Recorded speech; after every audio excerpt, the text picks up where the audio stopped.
tiny, Mia barely whimpered under the local anesthetic. And within minutes, a chip the size of a rice grain sat in a metal dish. Ian Lang crushed it under his boot. "You're next," Doc said to Christy. "I wasn't in that hospital long enough. You were unconscious for 6 hours post-delivery. Check her." The wand beeped at the base of her skull. Christy felt the world tilt. Doc extracted the second chip, but this time, something else fell out.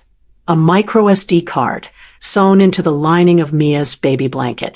The one Maya had wrapped her in before she died. Ian Lang held it up to the light. "Your sister was more careful than we thought." Doc slid it into a laptop. A video file. Maya's face filled the screen, hollow-eyed, recording from what looked like a hotel bathroom. "Christy, if you're watching this, I'm dead. And I need you to know, I didn't betray you. I tried to save you. The baby isn't Ian Lang's. She's." The video corrupted. The rest was encrypted. Doc checked his watch. 47 hours now. I'd start driving. The encryption took 18 hours to crack. Ian Lang paid a hacker in Singapore 3 days before her death. "Christy, if you're watching this, I'm dead. And I need you to know, I didn't betray you. I tried to save you." She paused, wiping tears with shaking hands. "The baby isn't Ian Lang's. She's Dae-young's. Kang Dae-young. We were together for 2 years before Mother found out. She killed our first baby, forced me to abort at 7 months. Said the Kang bloodline was contaminated. So we tried again, but I couldn't carry another pregnancy. My body was ruined." Maya's voice cracked.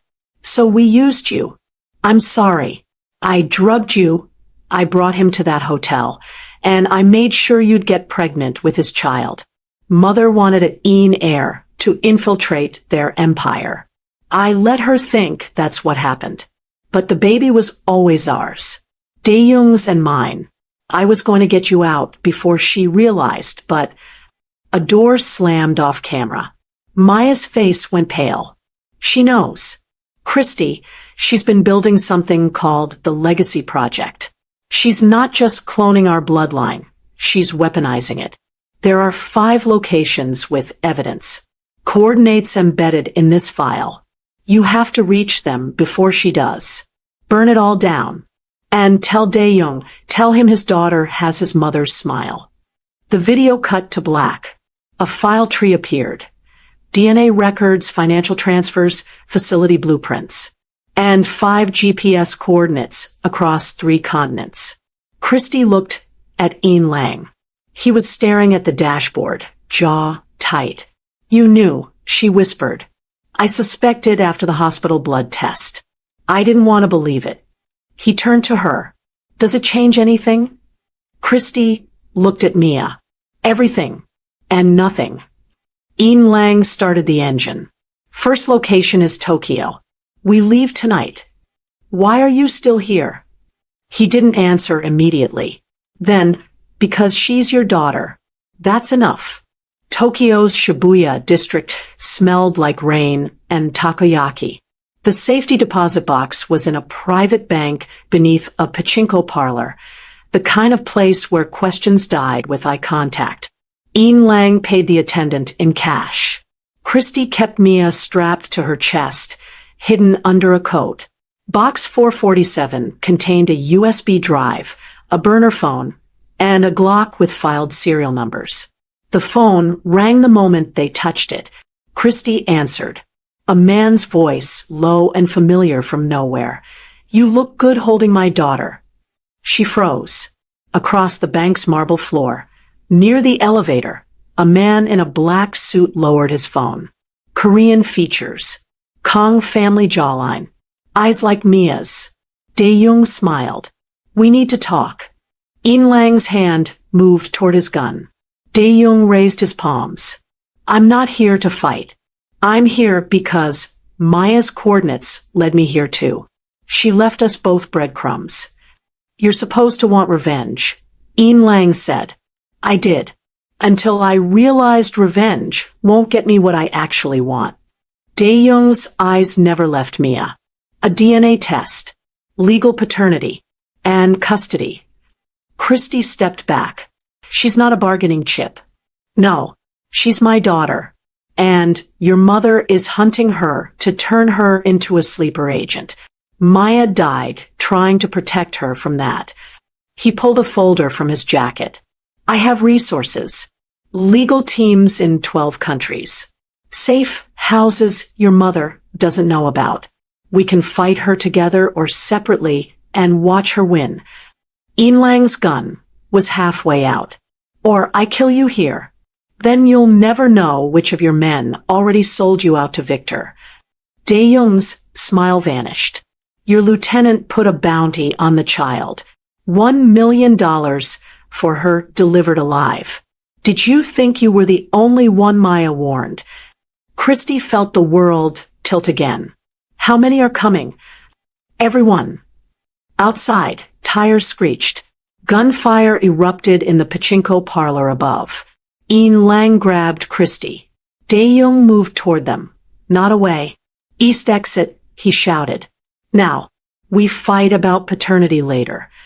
The three of them ran, Mia crying against Christy's chest, as the bank filled with smoke and screaming.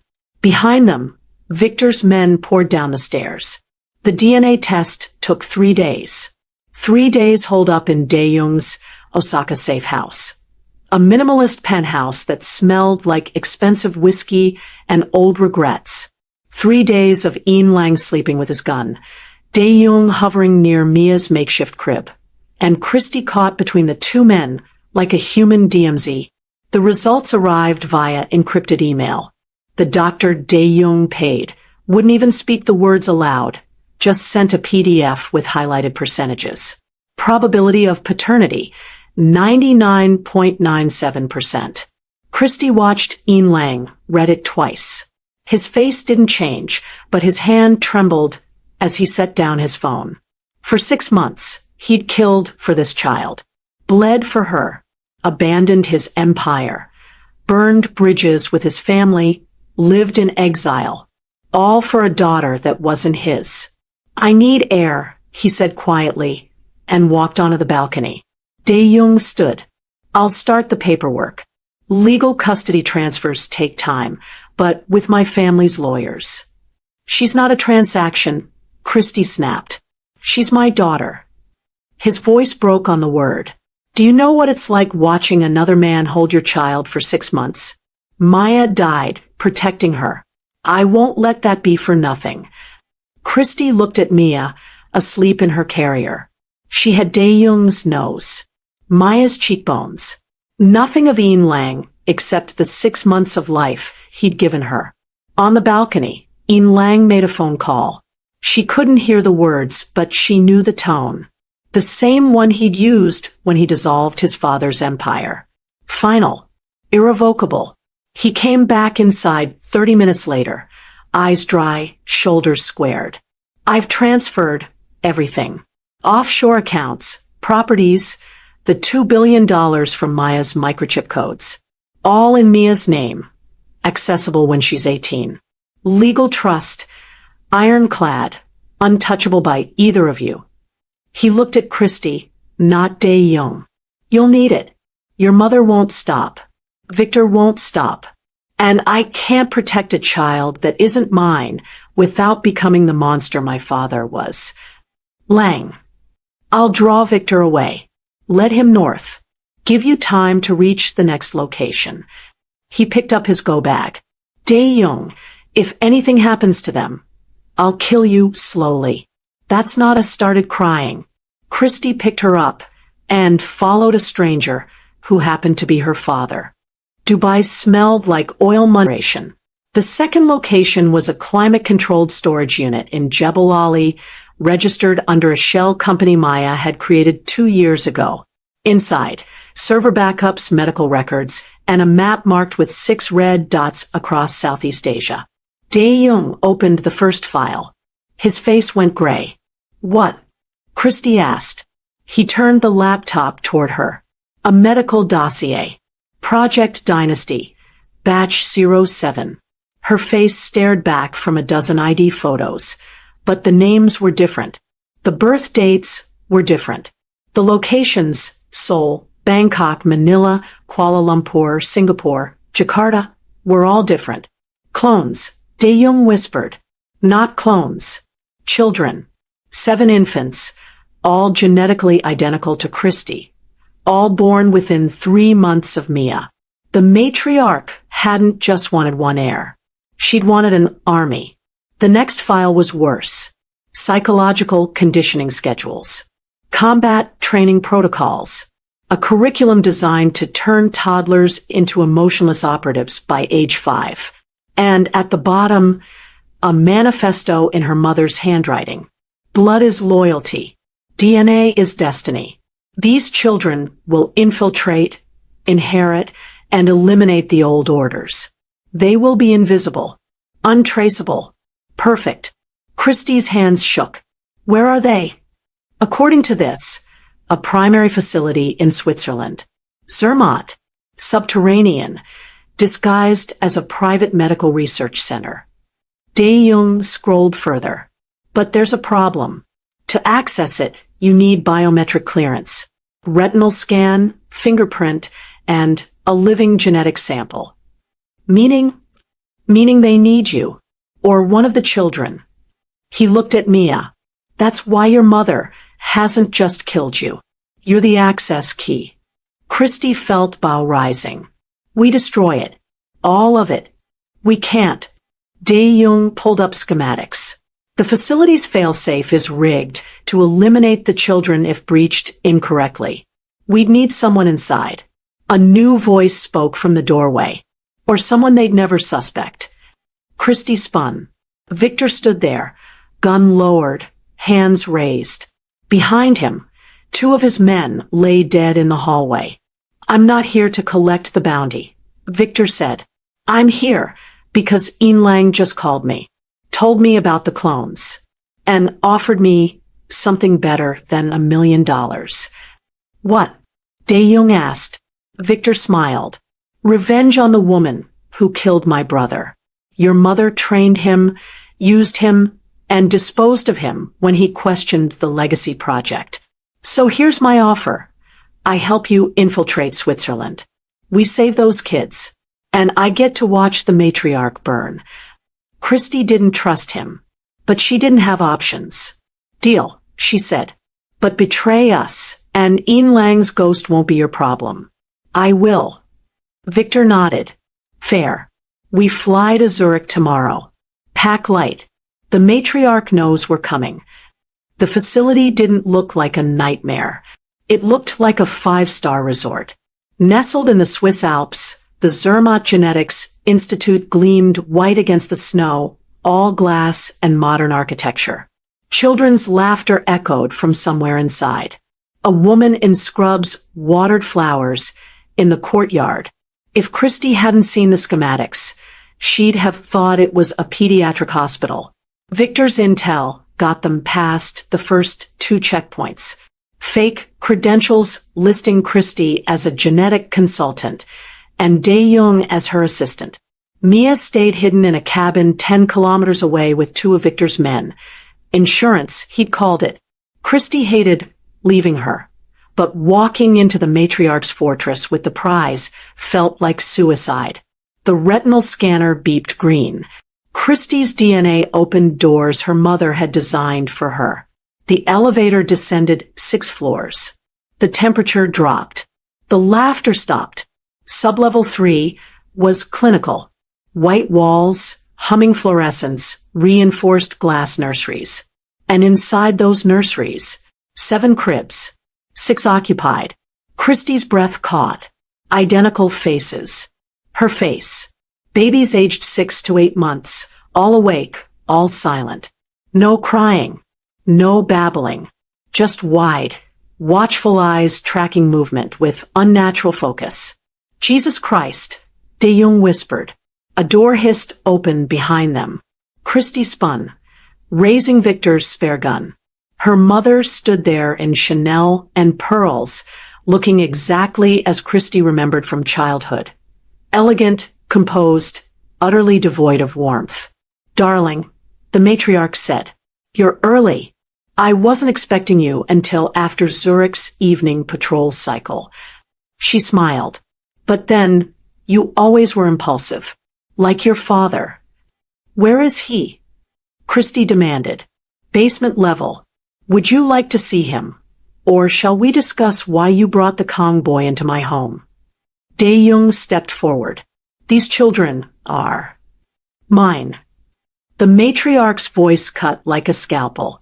"Created from my daughter's genetic material, gestated in carefully selected surrogates, raised under optimal conditions.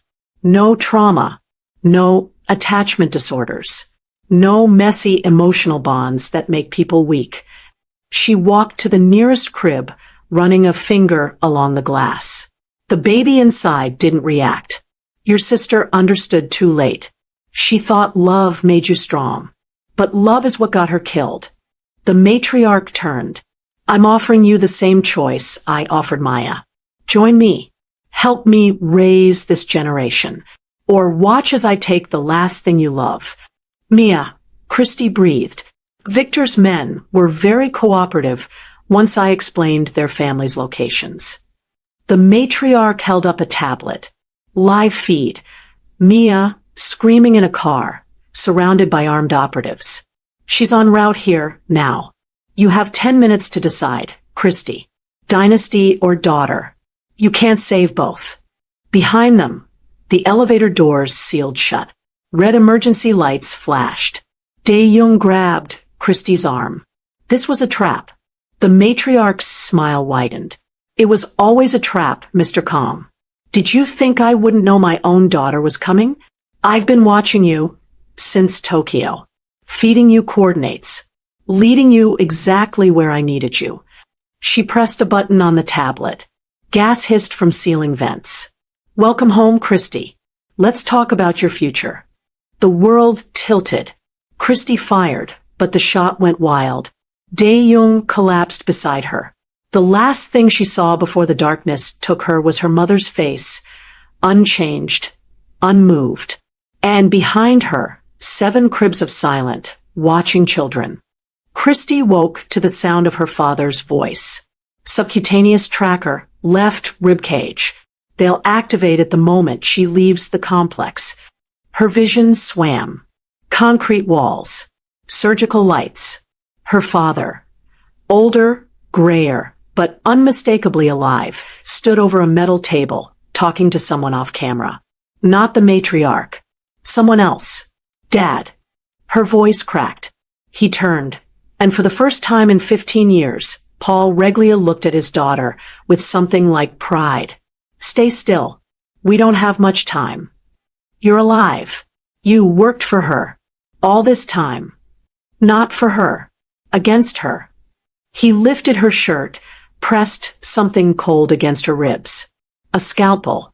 I've been sabotaging the legacy project for 3 years. Your mother thinks I'm her head of security. Really, I'm the reason half her facilities have mysteriously burned down." Pain flared as he cut. Christy bit down on a leather strap. "Maya figured it out 6 months before she died," he continued, extracting a chip. "We worked together. All those coordinates. I planted them. The encryption delays. Me. I've been buying you time. Where's Dae-young? Where's Mia?" Dae-young's in the next cell, playing his part. Paul dropped the tracker into a metal dish. "And Mia's not here. That video feed was from 4 hours ago. Looped. Your mother doesn't have her. Not yet." Christy sat up, head spinning. "Then where?" "Yin Lang has her." The world stopped. "Victor never betrayed you. He called Lang the moment we landed in Zurich. Lang took Mia from the cabin before the matriarch's team arrived. He's been buying time, drawing her forces north while I got you out." Paul handed her a gun. But the matriarch just realized the feed was fake. "She's scrambling teams to Innsbruck. That's where Lang is. We have maybe 30 minutes before she locks down the entire facility and initiates protocol clean sweep. What's protocol clean sweep? Paul's face darkened. Elimination of all genetic samples, including the 7 children upstairs. She'd rather destroy the project than let it be compromised. Christy stood, legs shaking. Then we take them. There's no time. The exit route I planned gets you out. Maybe Dae-young. Not 7 infants. Then we make time. Paul stared at his daughter. Saw something in her eyes that hadn't been there 6 months ago. He nodded slowly. Sublevel 3. I'll handle the guards. You get the children to the service elevator. It goes to an underground garage. Dae-young's meeting us there with a vehicle. He checked his watch. Go. Now. They moved through corridors like ghosts. Paul killed efficiently, silently, no hesitation, no mercy. Christy realized with cold clarity. Her father had been doing this for years. Sublevel 3 was chaos. Alarms blaring. Staff evacuating. And in the nursery, 7 cribs, 6 babies screaming as red lights flashed. Christy grabbed the first child. Then the second. Her father appeared with a rolling cart meant for medical equipment. Strap them in. We're improvising. For babies in the cart. 2 in Christy's arms. Paul carried the 7th. The elevator doors opened. Dae-young was there, bloodied but alive, behind the wheel of a medical transport van. Where's the 8th crib? He shouted. Christy froze. There were only 7 in the dossier.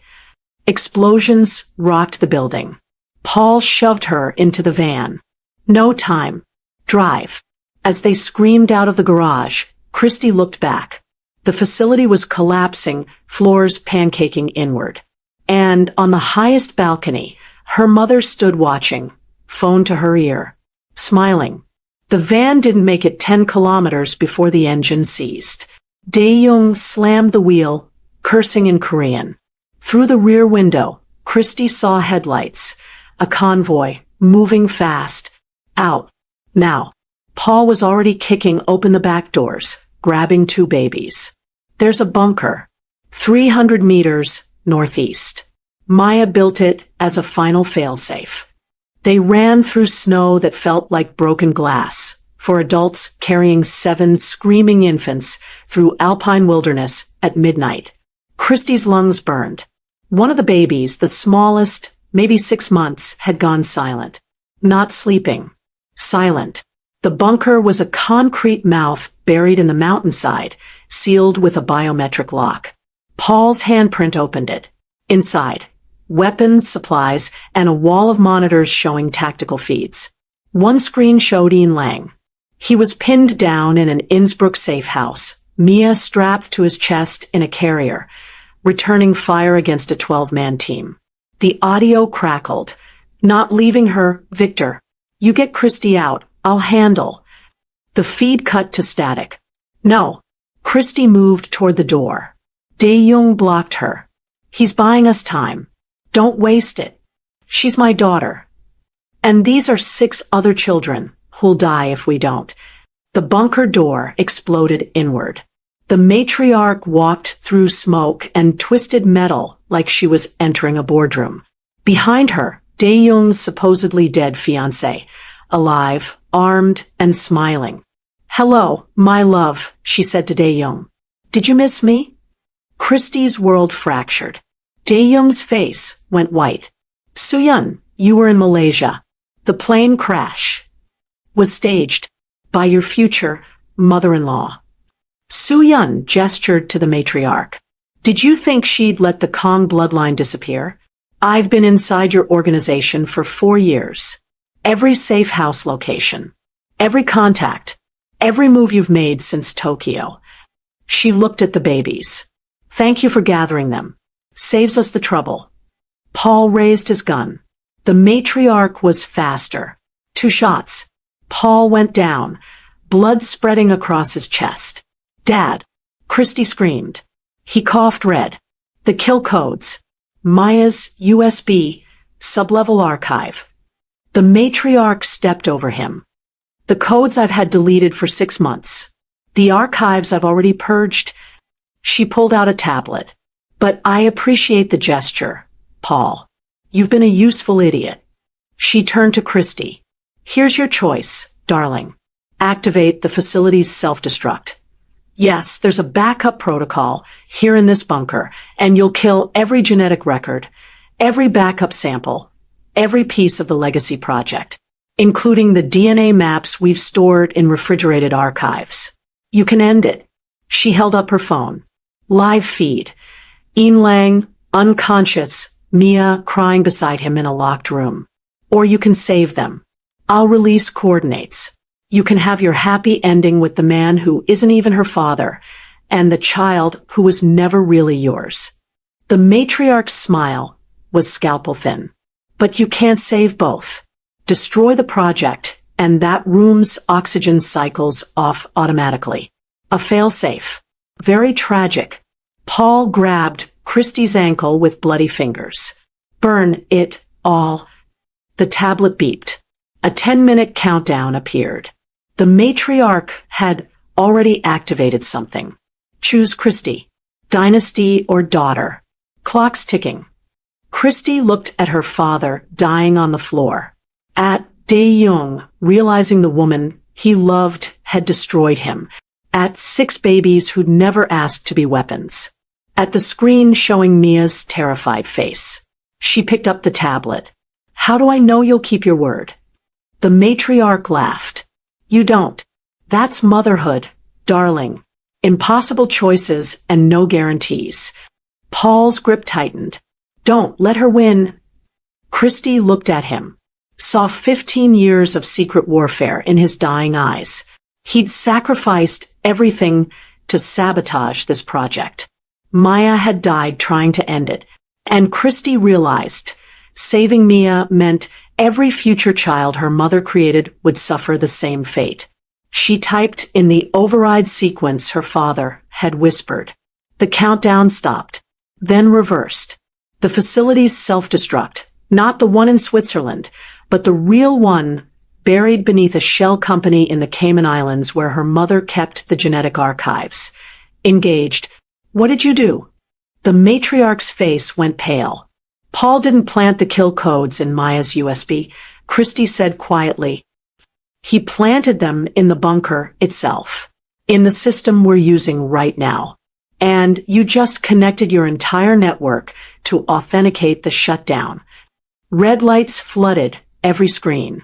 Archive locations across 6 continents began purging. The matriarch grabbed her phone. Shut it down, shut it. Dae-young tackled Soo-yun. The bunker erupted in gunfire.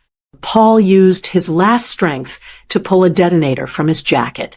He looked at Christy, mouthed I love you, and pressed it. The bunker's secondary charges blew.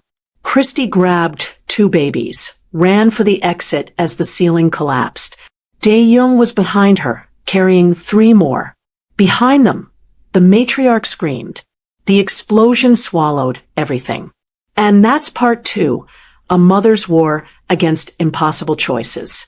If you crave stories where love means sacrifice and survival means becoming the monster, subscribe for more. Hit like and comment. Where are you right now? And what's your situation? Work, bed, commute? Let me know where my story addicts are tuning in from. 4 years, 2 months, and 17 days since admission, Airi Apokusai's almost weeping. She moved through the darkness with practiced silence, her blue scrubs whispering against her thighs, her ID badge catching the dim hallway light. Night shift. Again. The 3rd this week. Her student loan payment was due, and her mother's medication wasn't going to pay for itself. Room 1207's door clicked open. Jun Jiang lay perfectly still in the hospital bed, exactly as he had for 4 years. Even in death, because that's what the doctors had declared 6 hours ago. Brain death, time of declaration 8:47 p.m. He was devastating. Sharp jaw, ink-black hair falling across his forehead, pale skin that seemed to glow in the blue medical monitor's light. The edge of a dragon tattoo curled around his collarbone, disappearing beneath the hospital gown. 999,999 doctors had tried to save him. All had failed. His family had wept. His grandmother had collapsed. The machines had been turned off at sunset. Now, Irie had one final duty: prepare his body for the morgue. She set down her supplies and touched his cold hand. "I'm so sorry," she whispered in Twi. "I wish you'd known someone loved you." Then she leaned down and pressed her lips to his. If you enjoy these kinds of stories, kindly subscribe to our channel and hit the notification icon so you don't miss our latest videos. Tell us where you are watching from so we can understand you better. Now let's get back to this amazing story. His lips were cold. That was Irie's first thought. Clinical, detached, the thought of a nurse who'd seen too much death. But then his mouth moved beneath hers, warm and desperate, and her brain short-circuited. A hand shot up and clamped around the back of her neck with brutal force. Irie gasped, trying to jerk away, but he held her fast. His other hand fisted in her scrubs, dragging her down as his lips crushed against hers. Hungry, violent, drowning. She tasted copper, blood. His tongue swept into her mouth, and she made a strangled sound, half terror, half something she refused to name. Then he pulled back just enough to breathe. His eyes opened. Dark. Endless. Furious. Irie, he rasped, voice like gravel and smoke. She couldn't breathe. Couldn't think. He shouldn't know her name. He'd been brain dead for 6 hours. Comatose for 4 years. How? He yanked her down again, kissing her like she was oxygen, and he'd been suffocating.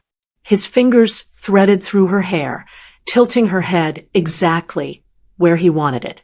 She felt the desperation in every movement, the tremble in his hands, the ragged exhale against her lips. Medical alarms exploded around them. Beep, beep, beep. The machines that had been disconnected, silent, roared back to life. His heart monitor spiked erratically. Oxygen saturation plummeted. Blood pressure tanked. Irie wrenched herself free, stumbling backward.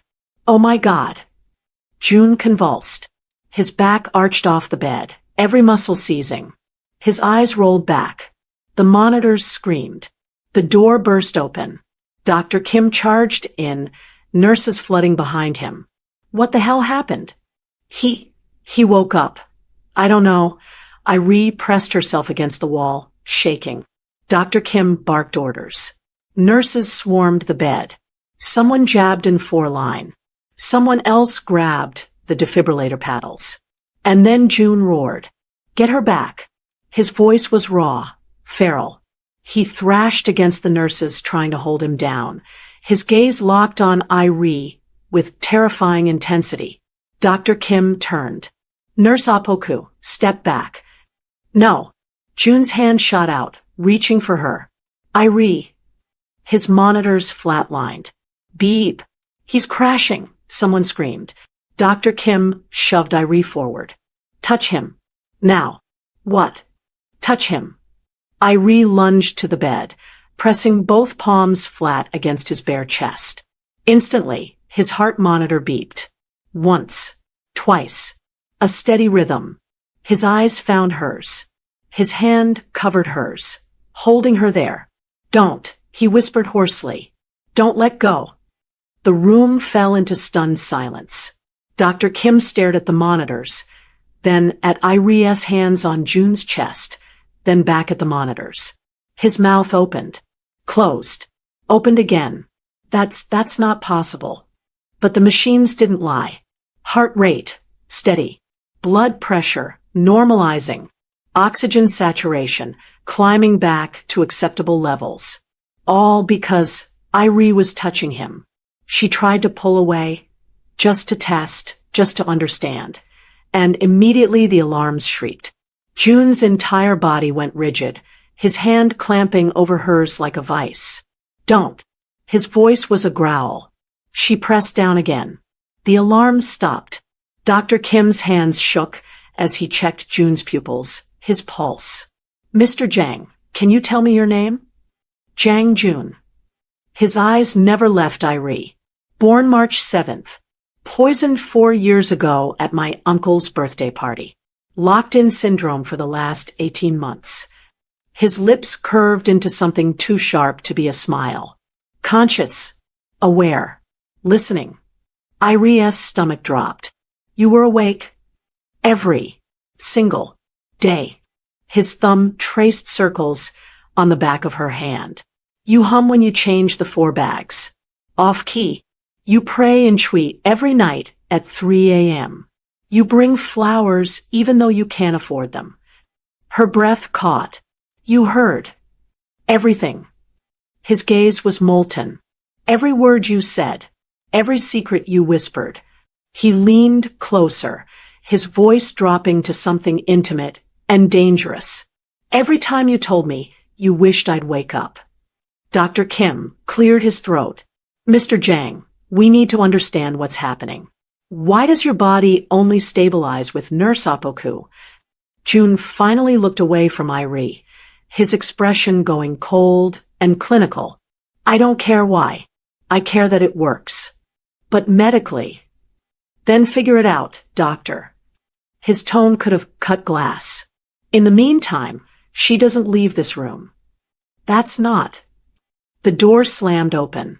3 men in black suits entered, moving with military precision.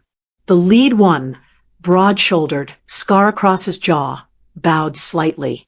Boss. June's entire demeanor shifted. Authority rolled off him in waves. Daesung. Lock down this floor. No one in or out without my clearance. Get Attorney Choi here within the hour. Daesung's eyes flicked to Irie, then back to June. Understanding passed between them. Yes, sir. Irie's pulse hammered. What's happening? June's hand tightened on hers. You're about to save my life, he said softly.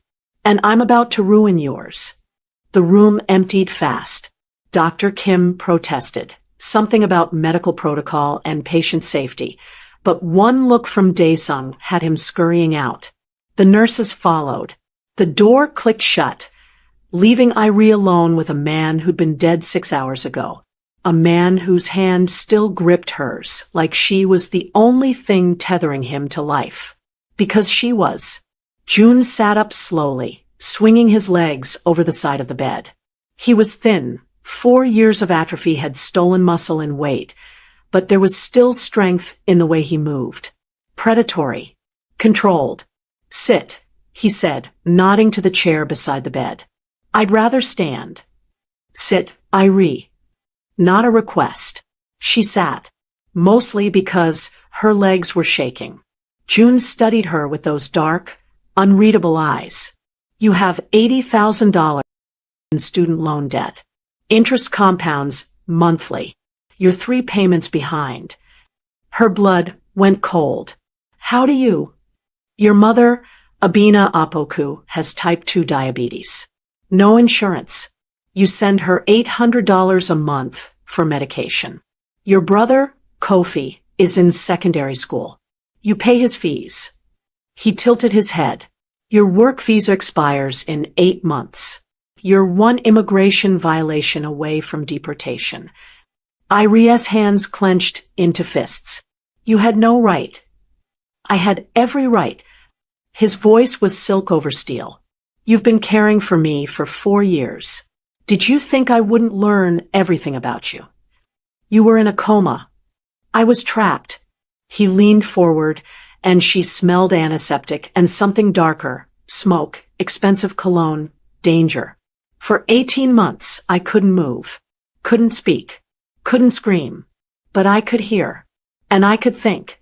His gaze pinned her. I learned everything, Irie. Your debts, your fears, your breaking point. Tears burned her eyes. Why? Because you're the only thing keeping me alive. He gestured to the monitors. My autonomic nervous system is failing. Without you, I crash. With you, I stabilize. I don't know why. I don't care why. But I know what it means. What? His smile was cold and beautiful. It means you're mine now. I'm not. I'll clear your debts. All of them. I'll put your mother in the best private hospital in Accra. I'll pay Kofi's school fees through university. He paused. I'll give you $3 million. Her heart stopped. What do you want? You. His hand tightened on hers. Marry me. You're insane. June's expression didn't change. I'm practical. You want me to marry you because, what, I'm some kind of human pacemaker. Irie tried to pull her hand away. His vitals immediately spiked. She froze. See. He raised an eyebrow. You can't leave. And I can't survive without you. Marriage is the cleanest solution. Cleanest. Her voice cracked. You're asking me to sign away my life. I'm offering you freedom. He leaned back, utterly calm. Freedom from debt. From fear. From working yourself to death in a country that sees you as disposable. His gaze sharpened. Or you can walk away. I'll make one call, and your visa gets flagged. You'll be deported by morning. Your mother loses her medication supply. Kofi drops out of school. Rage flooded her veins. You're threatening me. I'm giving you a choice. His tone was almost gentle. A real one. Stay, and everything you've sacrificed for becomes secure. Leave and watch it all collapse. The door opened. A man in an expensive suit entered, carrying a leather briefcase. Silver-haired, sharp-eyed, radiating corporate authority. Attorney Choi, June said without looking away from Irie. The contract. Choi set the briefcase on the table, extracting a thick document. As requested, Mr. Jang.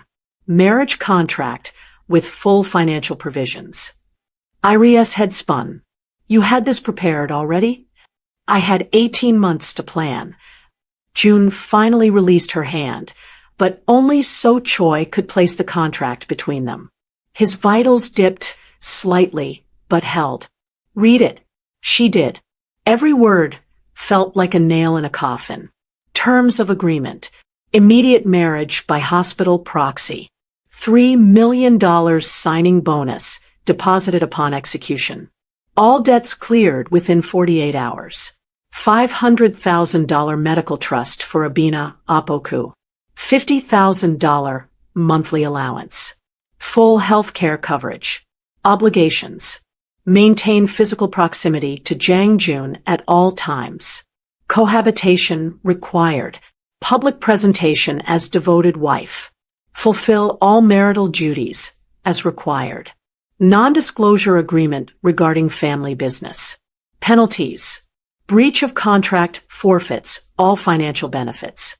Early termination requires repayment of triple the received amount. Her hands trembled. This is slavery. This is survival. June picked up the pen, signed his name in sharp, elegant strokes. For both of us. He held out the pen. Irie looked at her hands, cracked, overworked, empty. She thought of her mother, her brother, for years of exhaustion. She took the pen and signed. The ink was still drying when June's hand found hers again. His vitals stabilized instantly. Like her touch was a drug his body craved. Attorney Choi gathered the papers, bowed slightly, and disappeared. The door clicked shut. Silence pressed in, heavy and suffocating.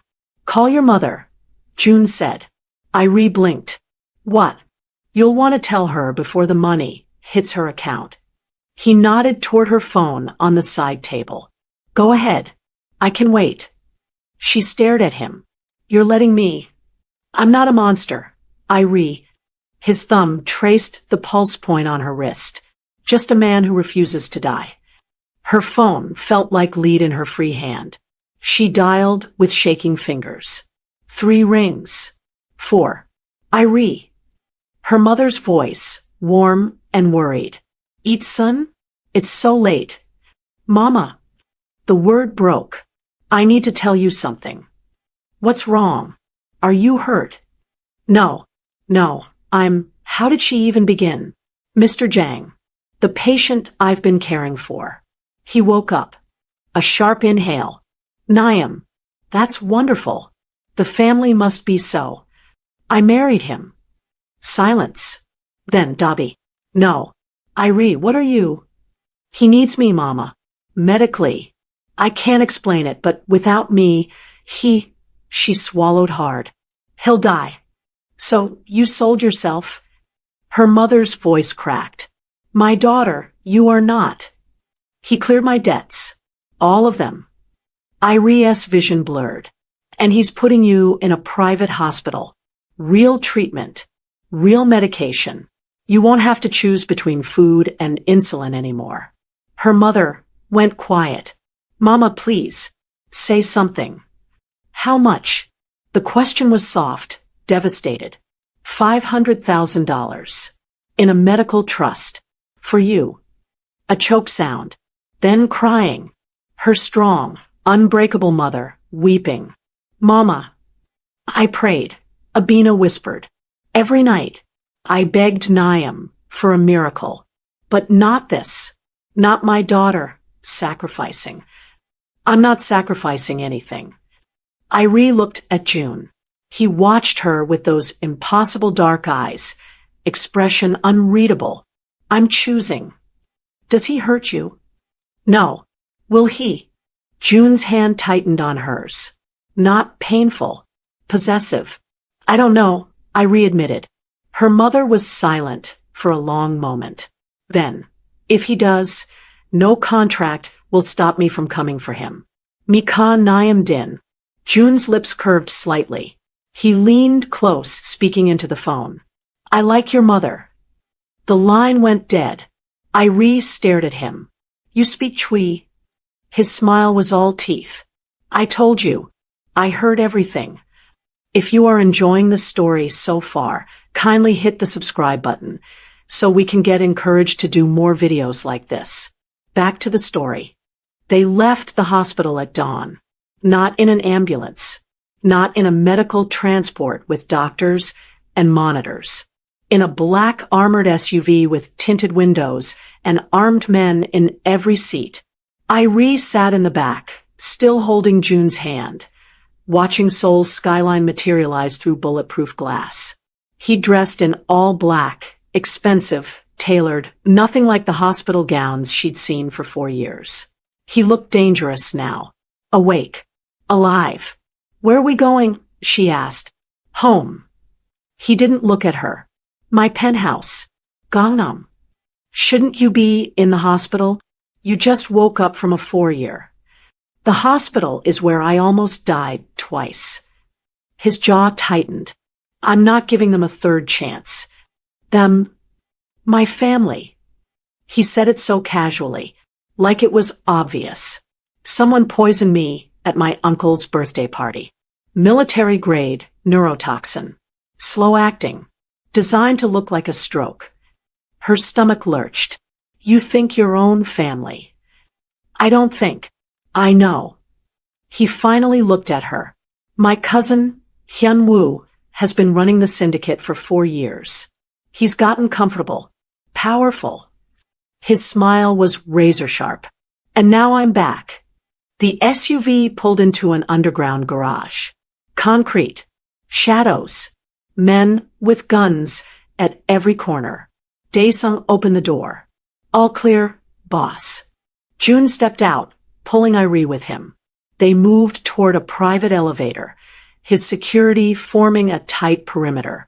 Then June stopped. His entire body went rigid. Boss. Daesung's hand went to his weapon. June's gaze locked on something across the garage. A figure emerging from another vehicle, tall, handsome, wearing an expensive suit and a smile that didn't reach his eyes. Cousin. The man's voice was smooth, venomous. I heard you'd risen from the dead. How miraculous. Hyun-woo. He crossed the space, slowly, deliberately. His eyes slid to Irie, lingering. And you've brought a guest. How rude of me, not to send a wedding gift. June stepped in front of Irie. Stay away from her. Possessive already? Hyun-woo chuckled. I only wanted to welcome her to the family. He tilted his head. Tell me, Nurse Apoku, did he mention the camera? Irie's blood froze. What? In his hospital room. Hyun-woo's smile widened. Hidden in the air vent. Installed 3 years ago. His gaze slid to June. We've been watching you this whole time, cousin. Every visitor. Every moment. June's hand crushed hers. Every kiss, Hyun-woo whispered. Then he walked away, whistling. The penthouse was a fortress. Floor-to-ceiling bulletproof glass. Biometric locks on every door. Armed guards stationed at the private elevator. Irie walked through rooms that cost more than she'd earn in 10 lifetimes. Marble floors, original artwork, furniture that looked like it belonged in a museum. But all she could think about was the camera. He was lying, June said behind her. She spun. Was he? Hyun-woo plays mind games.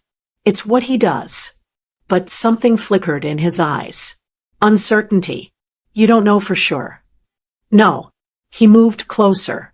But it doesn't matter. Camera or not, what happened between us is real. Is it? Her voice cracked. You manipulated me into a marriage contract. You threatened my family. I saved you.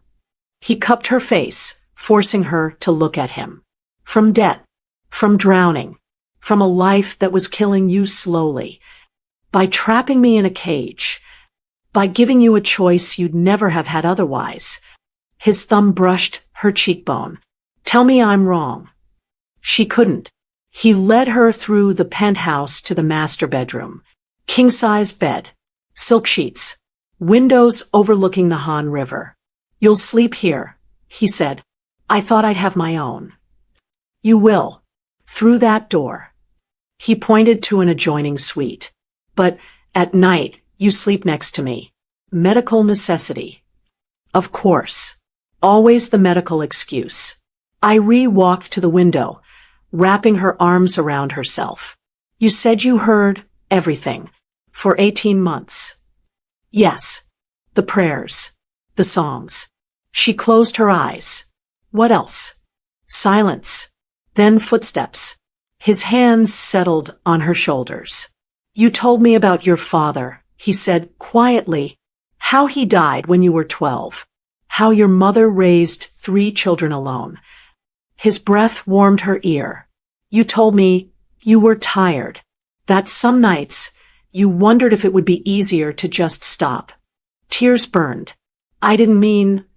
You hummed that Ghanaian lullaby. Mead may woadu. I give my love to you. His arms circled her waist, pulling her back against his chest. Every single night. For 4 years. Her heart cracked open. That's when I decided. He whispered. If I ever woke up, I'd find you. Keep you. Make sure you never felt that alone again. She turned in his arms. June. His phone buzzed. He checked it. His face went white. What? He showed her the screen. A video. Her, leaning over his hospital bed. Kissing him. The timestamp, 3 years ago. Irie stared at the timestamp. That's impossible. I only kissed you yesterday. No. June's voice was hollow. You didn't. Her world tilted. What are you talking about? I was there. 3 years ago, you leaned over me. Adjusted my pillow. Your hair fell across my face. His eyes were distant, remembering. Your lips brushed my forehead. For half a second. He looked at her. I felt it. Even then. But that wasn't a kiss. Hyun-woo made it look like one. He replayed the video. The angle was perfect. Intimate, damning. He's been planning this. Waiting. Her phone rang. Unknown number. June grabbed it, answered on speaker. Enjoying the family reunion? Hyun-woo's voice dripped poison. I have 43 videos, cousin. Different angles. Different interpretations. A pause. The hospital board would be very interested in a nurse who sexually assaulted a comatose patient. Iree's knees buckled. June caught her. What do you want? June growled. Grandmother wants to meet her. Tonight. Family dinner at the estate. Hyun-woo laughed. Refuse, and those videos go viral. Your little nurse becomes Korea's most hated woman. Deported. Destroyed. The line went dead. The Jang estate was a traditional hanok. Ancient, sprawling, suffocating with history and money. Iree wore a black dress June had provided. Too expensive. Too elegant. She felt like an imposter. The dining room held 20 people. All eyes locked on her the moment she entered. At the head of the table sat Madame Jang. Silver hair, cold eyes, jewels that could fund a hospital. So, her voice could cut diamonds. The foreign nurse who thinks she can marry into this family. June's hand tightened on Iree's. Grandmother. She's using you. Madame Jang stood. A gold digger who saw an opportunity, and I woke up because of her. June's voice echoed. She saved my life. By kissing you unconscious. Hyun-woo appeared, holding a tablet. Shall we show everyone? He pressed play. But the video that appeared wasn't from 3 years ago. It was from yesterday. Crystal clear. Iree leaning down, pressing her lips to June's. His hand shooting up, gripping her neck. And then, impossibly, the video continued. It showed June collapsing. Iree touching his chest. His vitals stabilizing. But there was audio now. June's voice, raw and desperate. I've been waiting for you to do that, for 4 years. The room went silent. Madame Jang's face drained of color. You were awake? She whispered. All this time. June smiled coldly. Not just awake, grandmother. Watching. The dinner erupted into chaos. Madame Jang's teacup shattered against the table. You let us mourn you. While one of you tried to finish the job. June stood, pulling Iree up with him. I know who poisoned me. I know who's been stealing from the company. And I know. A phone buzzed. Hyun-woo's. He glanced at it, and something dark flashed across his face. Excuse me, he murmured, slipping out. June's jaw tightened. He turned to Dae-sung, who stood by the door. Follow him. But before Dae-sung could move, the lights cut out. Pitch black. Screams. The sound of chairs scraping. Glass breaking. June's hand crushed Iree's. Stay close. Something hard cracked against his skull. He dropped. June. Iree reached for him in the darkness, but hands grabbed her from behind. Rough, chemical-smelling cloth pressed over her mouth and nose. She tried to scream. Tried to fight. The world went black. Cold concrete. Zip ties cutting into her wrists. The smell of rust and seawater. Iree's eyes fluttered open. A warehouse. Abandoned. Moonlight streaming through broken windows. Finally awake. She jerked her head up. Hyun-woo sat across from her on a metal chair, relaxed, holding a glass of whiskey. Where's June? Bleeding on his grandmother's floor, I imagine. He sipped his drink. Don't worry. I didn't hit him hard enough to kill him, just enough to buy time. For what? For this. He stood, crossing to her. Crouched down. Here's what's going to happen. June will come for you. He has to. You're his precious life support. And when he does, I'll be waiting. His smile was ice, with a syringe full of the same neurotoxin that put him under the first time. Iree's blood froze. You poisoned him. Of course I did. He traced a finger down her cheek. She flinched. He was always grandmother's favorite. The heir. The golden son. I was just the bastard cousin, good enough to run things but never to own them. His eyes hardened. For years I've built this empire, and he thinks he can just wake up and take it back. He'll kill you. He'll try. Hyun-woo stood, checking his watch. But he's already been poisoned again. I slipped it into his tea at dinner. Slow acting. In about an hour, his nervous system will start shutting down. He smiled. And this time, even you won't be able to save him. Footsteps echoed outside. Hyun-woo's smile widened. Right on time. The warehouse doors exploded inward. June stood in the wreckage, blood streaming from his temple, black veins crawling up his neck. Dying. But his eyes burned with murder. June looked like death walking. Black veins spiderwebbed across his neck, creeping toward his jaw. Blood trickled from his nose in a thin, dark stream. His steps were uneven, stumbling, catching, forcing forward through sheer will. But his eyes, God, his eyes were alive, burning with something primal and terrifying. Let her go, Hyun-woo. His voice was gravel and smoke. Hyun-woo laughed, pulling Irie up by her hair. She gasped, pain shooting through her scalp. He pressed a gun to her temple. Or what, cousin? You'll bleed on me? Hyun-woo's smile was razor-sharp. You can barely stand. That neurotoxin is eating through your nervous system as we speak. In 10 minutes, you'll be paralyzed. In 20, you'll be dead. June swayed but didn't fall. Then I have 10 minutes. To do what? Save her. Hyun-woo cocked the gun. She's your weakness. Your precious life support. Without her, you crash. With her dead, you follow. He leaned close to Irie's ear. Isn't that right, Nurse Apoku? Isn't that what the doctors said? That you're the only thing keeping him alive? Irie's breath came in short, terrified gasps. June, don't. You need to get to a hospital. No hospital can save me now.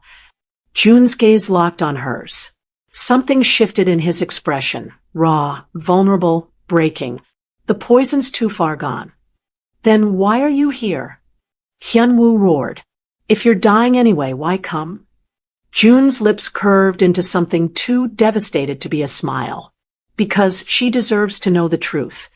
The warehouse went silent, except for the sound of Irie's ragged breathing.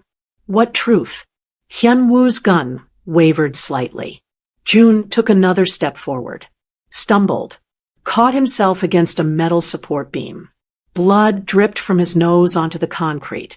The neurological dependency, he said quietly. The medical condition that made her touch the only thing that could stabilize me.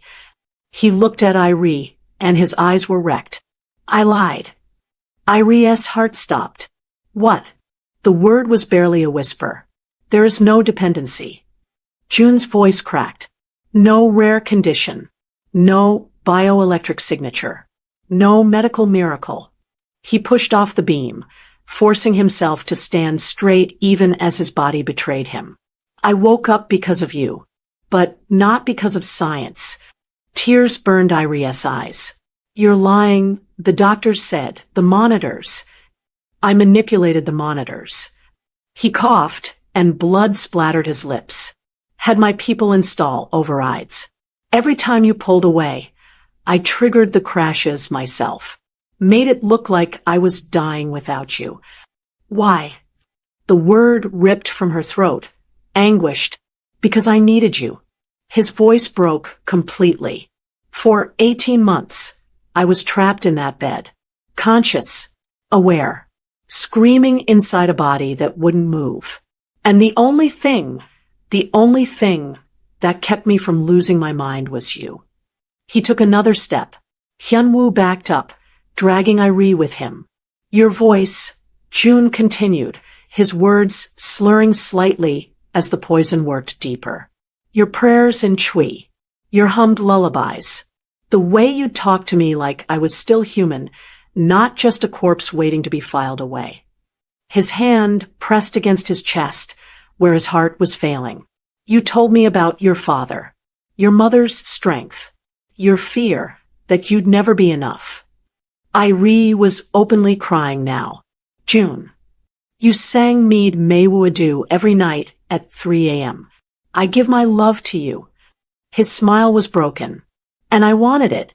God help me. I wanted your love so desperately that when I finally could move, when I finally could open my eyes, the first thing I did was lie. You trapped me. Her voice cracked. You forced me into a contract, threatened my family. I know. He dropped to his knees, too weak to stand anymore. I know. And I'd do it again. Because without you, Irie, I don't want to survive. Blood poured from his nose now, staining his collar. That kiss didn't wake me because of medical necessity. It woke me because it was you. Because I'd been waiting 4 years for you to see me as something more than a patient. More than a job. This is touching, Hyunwoo sneered, but it changes nothing. You're still dying, and she's still. I don't need her to live. June interrupted, his gaze never leaving Irie's face. I never did. My body will stabilize on its own. Always could. The doctors confirmed it after the second day, but I paid them to stay silent. His breathing was labored now, each word a fight. I need her, because she's the only reason I want. Irie's world shattered.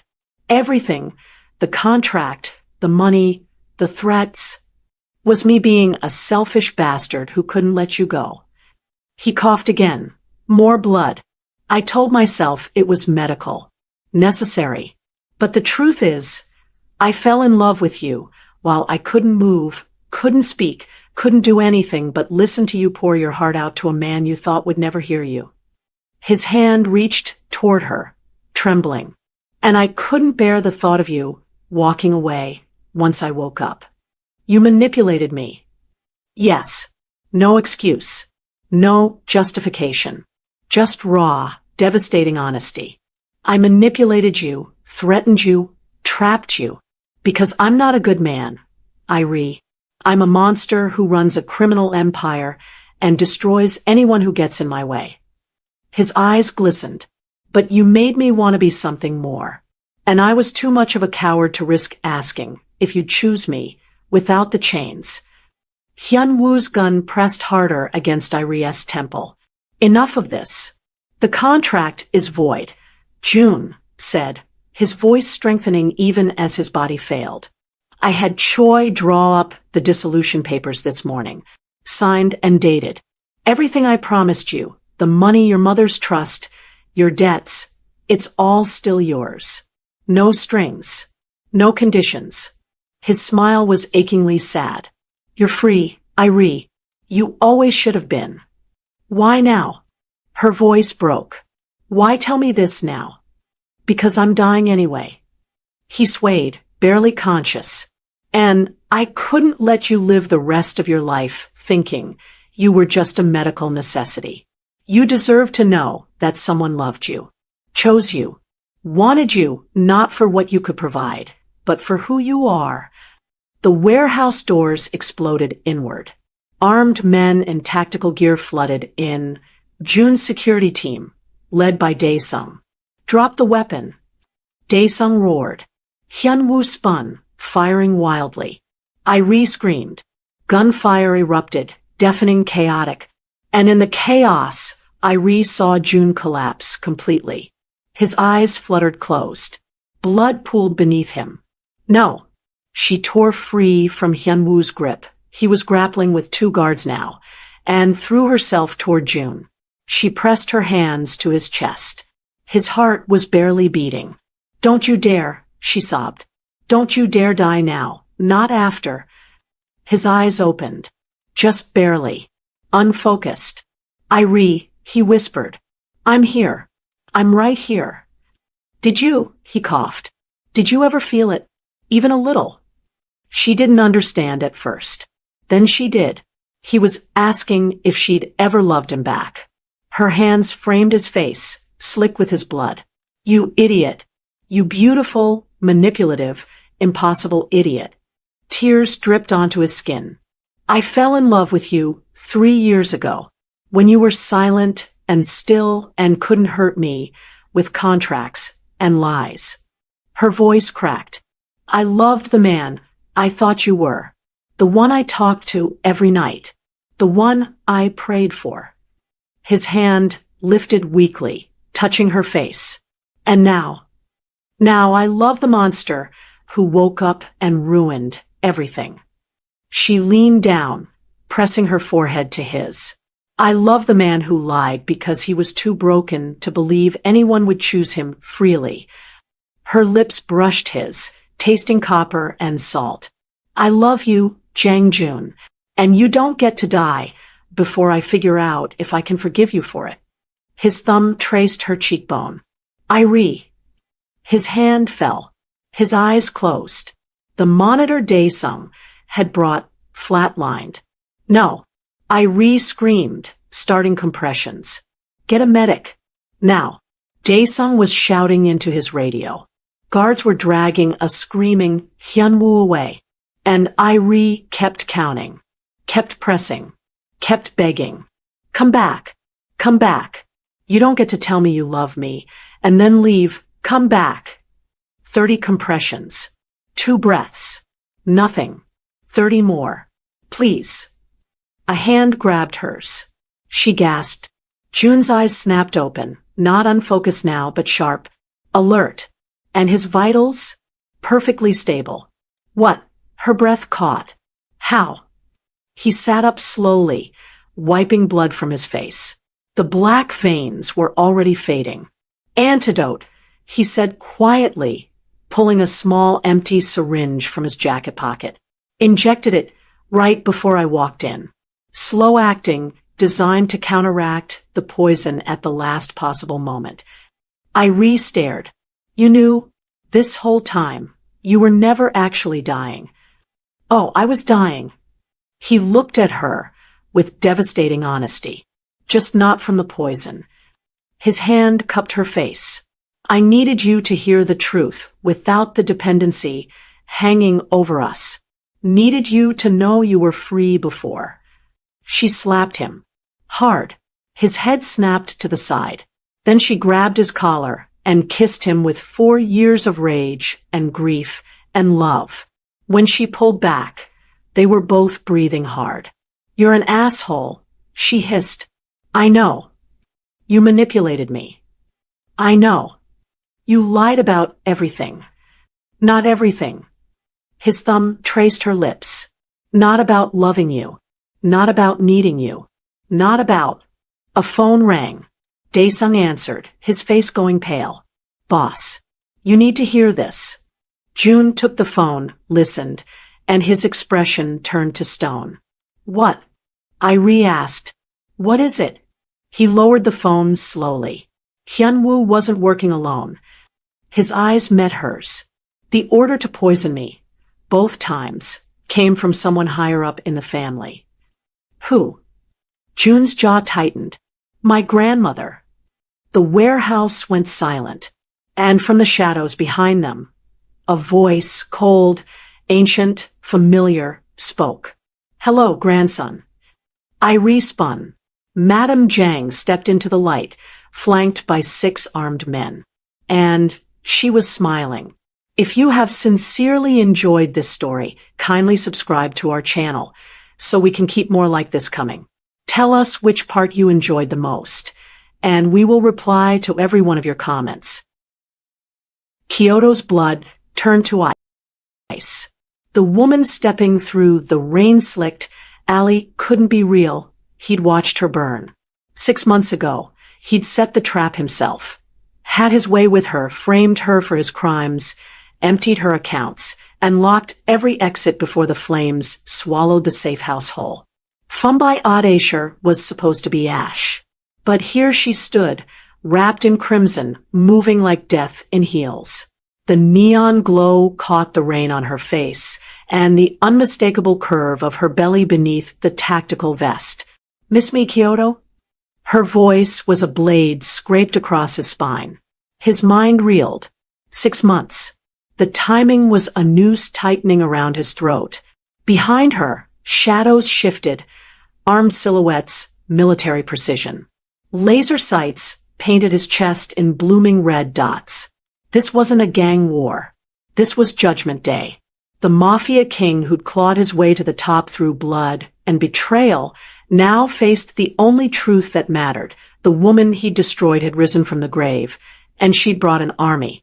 His empire was burning, and standing in the ashes was the ghost he'd created, pregnant, powerful, and hungry for his throne. If you are enjoying this story so far, subscribe to the channel right now so you never miss a single second of this cinematic journey. Now, let's get back to story. Kyoto's instinct screamed run, but kings don't flee from ghosts. He forced his legs to move, turning away from Fumbai's crimson silhouette and back toward the relative safety of his convoy. The laser dots followed him like hungry eyes. His phone buzzed. Then again, and again. Boss, the harbor. His lieutenant's voice was pure panic. Kyoto didn't need to hear the rest. The orange glow on the horizon told the story his man couldn't finish. Smoke pillared into the Tokyo sky, thick and black, carrying with it 40 million in heroin and the reputation he'd built on ruthless efficiency. He reached his penthouse in 20 minutes, his guards forming a nervous perimeter as he stormed toward the surveillance room. The tech stammered excuses Kyoto didn't hear. His eyes locked onto the central monitor, rewinding the security footage frame by frame. There. 3:47 a.m. A figure in tactical gear, moving through his warehouse with the precision of someone who knew every camera angle, every blind spot. She planted charges with surgical efficiency, then paused at the main security camera. Slowly, deliberately, she pulled down her mask. Fumbai's face filled the screen. She smiled, not with joy, but with the cold satisfaction of a predator who just tasted first blood. Then she mouthed 3 words directly into the lens. This is mercy. The explosion came seconds later, consuming everything. Kyoto's hand trembled as he gripped the desk. 6 months ago, he'd taken everything from her. Her money, her freedom, her life. He'd thought himself untouchable, insulated by power and distance from the consequences of his cruelty. But mercy implied there would be more. And as he stared at her frozen smile, Kyoto understood with chilling clarity that the burning harbor was only the beginning. She hadn't come back to kill him quickly. She'd come back to make him suffer. 6 months ago, Fumbai had trusted him with everything. That was her mistake. Kyoto remembered the weight of her head on his chest, her breathing soft, and even in the pre-dawn darkness of her apartment. She'd fallen asleep reviewing the quarterly reports, numbers that proved she was smarter with money than half his executives. Numbers that made her dangerous. He'd slipped out of bed at 4 a.m., dressed in silence, and opened her laptop with the password she'd given him freely. Love made people stupid. Within an hour, he'd transferred 18 million from her accounts. Money she'd earned, saved, protected. Money she'd foolishly shown him. But stealing wasn't enough. She knew too much about his operations, about the embezzlement he'd orchestrated through the Yakuza's offshore networks. She'd started asking questions, gentle at first, then sharper. Fumbai was brilliant. Eventually, she'd connect the dots. So he'd made the call. The safe house fire was supposed to look like a rival syndicate's retaliation. He'd lured her there under the pretense of a safe meeting to discuss their future. Instead, his men had locked the exits and lit the accelerant. He'd watched from across the street, phone in hand, as the building became an inferno. He'd heard her screaming his name. He remembered lighting a cigarette, feeling nothing. Business was business. Sentiment was a luxury he couldn't afford. By morning, he'd framed her for his own crimes. Falsified documents showing she'd orchestrated the embezzlement planted evidence in her name. The Yakuza wanted blood for the stolen money. They'd settle for her ashes. Kyoto had walked away clean. Richer. Untouchable. Except Fumbai hadn't burned. Now, staring at her smile frozen on his security feed, Kyoto realized he'd made a fatal error. He hadn't killed a liability. He'd created a monster. The rain had turned to a downpour by the time Kyoto returned to the alley. He came armed this time, flanked by 8 of his best men, their weapons drawn and ready. But the street was empty save for the neon reflections dancing across wet asphalt. "She's gone, boss." His lieutenant scanned the rooftops, nervously. Kyoto's jaw clenched. Fumbai wanted him to come looking. This was a game, and she was setting the board. His phone vibrated. Unknown number. He answered without speaking. The old textile factory. Shibuya district. "Come alone, or I start killing your men, one by one." Her voice was silk wrapped around steel. "You have 30 minutes. The line went dead. Kyoto arrived in 25, his backup positioned 3 blocks out. The factory loomed like a corpse, windows shattered, walls covered in graffiti. He stepped through the rusted entrance, hand on his pistol. Floodlights erupted, blinding him. When his vision cleared, Fumbai stood 15 feet away on a metal catwalk, backlit like an avenging angel. The tactical vest couldn't hide the swell of her belly. His breath caught. The child. His child. Surprised. She descended the stairs with predatory grace, one hand resting on her stomach. "You should be. You tried to burn away your mistakes, Kyoto. But some things refuse to die." Around her, shadows shifted. Armed figures emerged from the darkness. At least 20, all trained, all focused on him with military precision. "You're carrying my..." "Your what?" "Your heir? Your property." Her laugh was acid. "You lost the right to claim anything the moment you locked those doors." The red dots returned, painting his chest. But this time, Kyoto didn't see a threat. He saw opportunity. A bloodline. Leverage. "We need to talk," he said carefully. "About the baby." Fumbai's smile was a blade. "Now you want to negotiate." Kyoto sat in his penthouse office, staring at the laptop screen with the kind of disbelief reserved for men who'd just witnessed their own execution. The numbers didn't lie, but they made no sense. His Cayman Islands account, empty. His Singapore holdings, liquidated. His Swiss deposits, gone. $43 million vanished like smoke. When he barked at his financial advisor, who stood white-faced in the corner. The transfers started 6 months ago. Small amounts at first, routed through shell companies. By the time our systems flagged the pattern, it was too late. 6 months. The same night he'd burned the safe house. Kyoto's hand closed into a fist. "Who?" The advisor pulled up a series of transactions on his tablet, hands shaking. "The trail leads to a network of military contractors. Private security firms. The kind that don't ask questions if you pay them enough." A cold realization crawled up Kyoto's spine. He'd stolen 18 million from Fumbai. But somehow she'd stolen 61 million from him. And she'd done it before he'd even lit the match. She'd known. She'd known he was going to betray her. And she'd moved first. His phone buzzed. A text from an unknown number. A photograph. His offshore account dashboard. The one he was currently staring at, with a timestamp from 20 minutes ago. Below it, a message. "You thought you were robbing me. I was financing your replacement. Every dollar you stole from me, I took 3 from you. Check your Zurich account next. F." His fingers flew across the keyboard. The Zurich account, his emergency fund, the one no one knew about, showed a balance of 0. Transferred out this morning. Kyoto slammed the laptop shut. She hadn't just survived his betrayal. She'd been 10 steps ahead the entire time.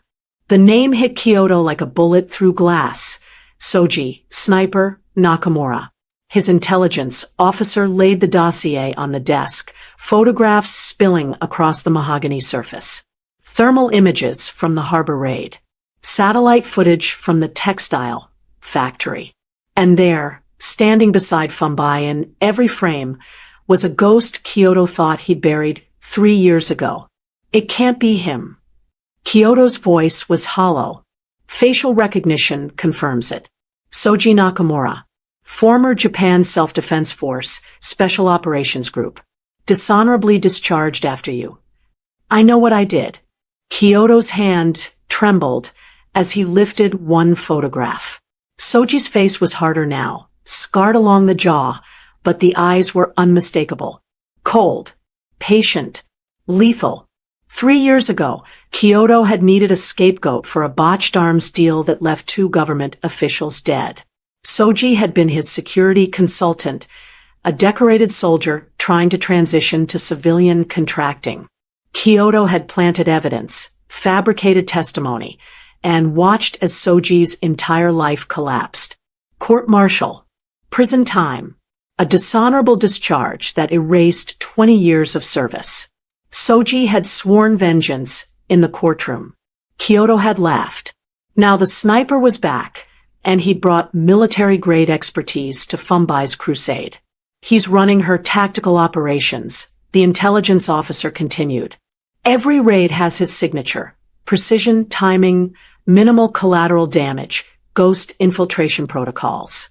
Your men never see them coming because they're being hunted by one of the best operators Japan ever produced. Kyoto studied the photographs again. In one image, Soji's hand rested protectively on Fumbai's shoulder. The gesture was subtle, but unmistakable. How long have they been working together? Best estimate, 6 months. Right after the safe house fire. The timeline crystallized like ice in Kyoto's veins. Soji hadn't just trained Fumbai's forces. He'd saved her from the flames. Kyoto crafted the message carefully, each word measured and deliberate. He didn't appear desperate, but he needed her to believe in his sincerity. The child, his heir, was the key to everything. We're destroying each other. This benefits no one. Meet me. Neutral ground. For the sake of what you're carrying. K. The reply came within minutes. Coordinates to an abandoned restaurant in Roppongi, midnight tomorrow. Kyoto assembled his team in the war room. She'll bring Soji and a security detail. We match their numbers, nothing more. I talk to her, gain her trust, and when the moment's right, he gestured to his head of security, a former kidnapping specialist. You extract her. Clean. Quick. No harm to her, or the baby. His lieutenant frowned. And if she refuses to come willingly? She's 6 months pregnant. How much can she fight? Kyoto's smile was cold. Once she's secure, we negotiate from a position of strength. I'll offer her everything, money, protection, a place at my side. She'll see reason. But midnight came, and Kyoto found himself sitting alone at a table in the gutted restaurant, surrounded by the skeletal remains of what had once been Tokyo's finest dining. Fumbai arrived exactly on time. Soji 2 steps behind her, his hand never far from his sidearm. She sat across from him, and for a moment, Kyoto saw the woman he'd once held. Then her expression hardened. You wanted to talk about my baby? Her emphasis on the word my was deliberate. Our baby, Kyoto corrected gently. I know I hurt you. I know I took things too far. But that child deserves a father. A family. I can give you both everything. Everything. Fumbai leaned forward. Like you gave me everything. When you stole my money? When you framed me? When you locked me in a burning building?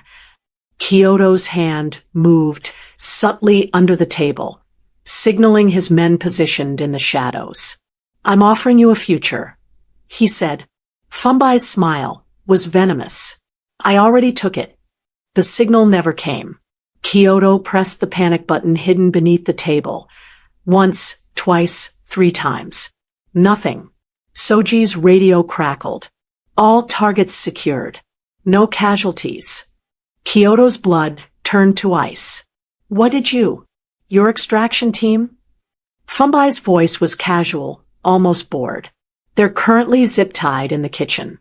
Turns out, loyalty is expensive.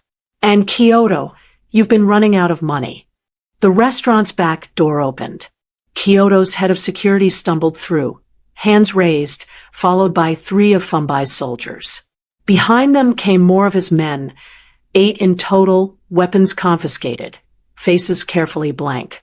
Boss, his lieutenant couldn't meet his eyes. How much did she pay you? Kyoto's voice was a whisper of pure venom. Enough. The lieutenant straightened, finding his spine. Enough to retire. Enough to forget what you did to her. What you made us do. Another figure emerged from the shadows. Then another. Men Kyoto had trusted for years, standing now in Fumbai's formation like pieces on a chessboard that had already switched sides. You taught me something valuable, Fumbai said, rising from her chair. Everyone has a price. Your men just had the good sense to accept mine before I had to make them regret it. Kyoto looked around the room. His security detail, his enforcers, his most trusted soldiers, all staring at him with expressions ranging from shame to disgust. She told us everything. One of his former guards said, quietly, what you did to her. How you burned her alive. We signed up to be gangsters, boss. Not monsters. Fumbai placed a folder on the table. Inside were photographs. Evidence of the safe house fire, bank transfers, falsified documents. Everything. I gave them a choice, she said. Work for a king who burns women alive, or work for the queen who survived. Kyoto sat alone at the table, surrounded by his former empire. Choose better, Fumbai said, and walked away. Kyoto's penthouse had always been his fortress. 40 stories above Tokyo, reinforced glass, biometric security, panic rooms with enough supplies to survive a month-long siege. He designed it to be impregnable. He hadn't designed it to withstand betrayal from within. The power died at 3 a.m. Emergency lights flickered on, bathing everything in crimson. Kyoto bolted upright, reaching for the pistol under his pillow. His remaining guards. Only 6 now, the ones too stupid or too loyal to take Fumbai's money, scrambled to defensive positions. Sir, we have breaches on multiple floors. The head guard's voice crackled through the radio. They're coming from the stairwells, the elevator shafts. They're rappelling down from the roof. Kyoto moved to the window. Outside, shadows descended on cables like spiders on silk threads. Professional. Coordinated. Military precision. Soji's work. Gunfire erupted below. Short, controlled bursts. His guards were screaming into their radios, but the responses grew fewer with each passing second. Fumbai's forces were dismantling his defenses floor by floor, room by room, with surgical efficiency. The penthouse door exploded inward. Flashbangs detonated, turning the world white. When Kyoto's vision cleared, Soji stood in the doorway, rifle raised, red dot centered on Kyoto's forehead. Behind him, a dozen operators flooded in, securing every angle. Then Fumbai entered, moving through the wreckage of his home, like she owned it. Because now Kyoto realized, she did. Nice place. She ran her fingers along his desk, the same desk where he'd planned her murder. Must have cost a fortune. My fortune, if I remember correctly. Kyoto's hands were raised, but his mind raced. The panic room. If he could reach it, buy time, call in favors from the Yakuza families who still... The panic room is welded shut from the outside, Fumbai said, reading his thoughts. You're building security? On my payroll for 3 months. They've been mapping every inch of this place, every secret, every escape route. She smiled.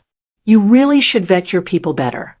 She crossed to the floor-to-ceiling windows, Tokyo's neons sprawl glittering below like fallen stars. You built an empire on fear and cruelty. You thought that made you strong. But empires built on suffering don't stand, Kyoto. They collapse the moment someone stronger comes along. Kyoto's last guard made a desperate move, raising his weapon. Soji fired once. The man crumpled. It's over, Fumbai continued, her voice eerily calm. Your money is gone. Your men have abandoned you. Your fortress is mine. The only reason you're still breathing is because I want you to witness what comes next. She turned to face him, silhouetted against the neon skyline. And in that moment, Kyoto saw not the woman he'd loved, but the queen he'd created through his cruelty. Tomorrow, the underworld learns who really runs this city, she said.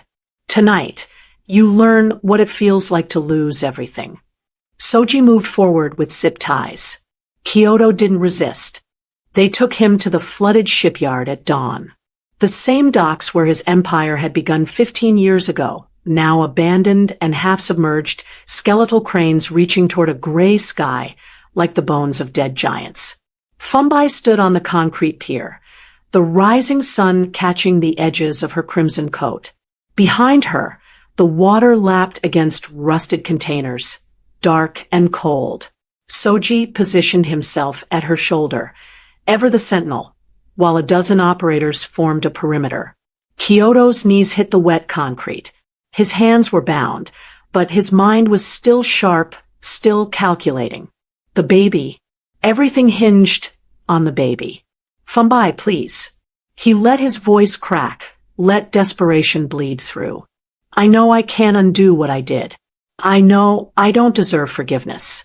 But that child, our child, deserves better than this. Better than a war between its parents. She stared down at him, expression unreadable. I'll give you everything, he continued, words tumbling out. The rest of my accounts, my properties, my connections. I'll disappear if that's what you want. Just let me be part of the baby's life. Let me try to be the father I should have been. The man I should have been. For a moment, something flickered across her face. Pain, maybe, or memory. Then it hardened into something colder than the water behind her. You want to be a father. Her voice was soft, deadly. Tell him, Soji. Soji stepped forward. And for the first time, Kyoto noticed the way his hand rested on Fumbai's lower back. Protective. Intimate. Familiar. I pulled her from the fire. Soji said. The one you set. I'd been watching you for months, waiting for my moment. When I saw the smoke, I breached through the back wall. She was unconscious, badly burned. I carried her out 30 seconds before the roof collapsed. Kyoto's mouth went dry. I took her to a private clinic, Soji continued. Doctors who don't ask questions. She was in critical condition for 3 days. Burns. Smoke inhalation. Trauma. His jaw tightened. But she survived. And when she woke up, she told me everything you'd done to her. Fumbai placed her hand over Soji's. He stayed with me through the recovery, through the pain, through the nightmares.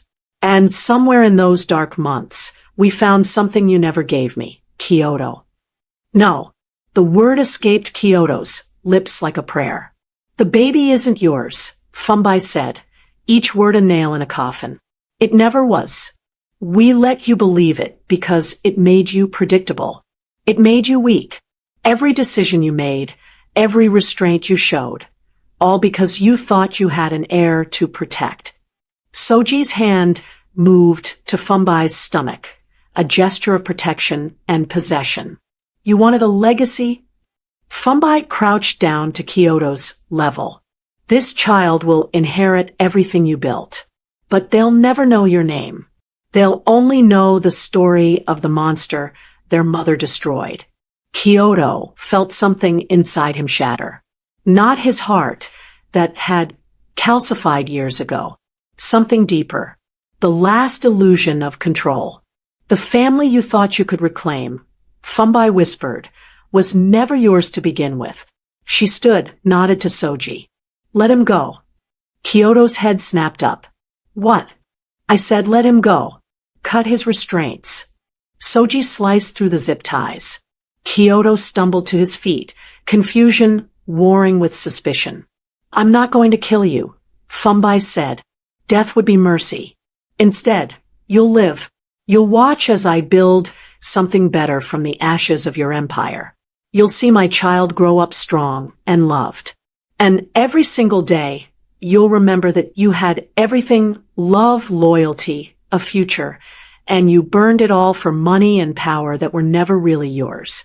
She turned her back on him, Soji at her side, and walked toward the waiting vehicles. That's your punishment, Kyoto. Not death. Living.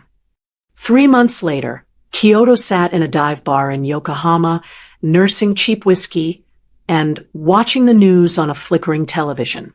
The anchor's voice was clinical, detached, as she reported on the seismic shift in Tokyo's underworld. Authorities confirmed that the Asano syndicate has been completely absorbed by a new organization led by Fumbai Adesher, former financial analyst turned crime boss. In an unprecedented move, Adesher has brokered peace treaties with 5 rival families, consolidating power across the city's criminal networks. The screen showed footage of Fumbai, no longer pregnant, radiant and commanding, shaking hands with Yakuza Oyabun, who would have killed her on sight a year ago. Soji stood behind her, their 3-month-old daughter asleep in a carrier against his chest. They'd named her Keiko. Light child. Hope.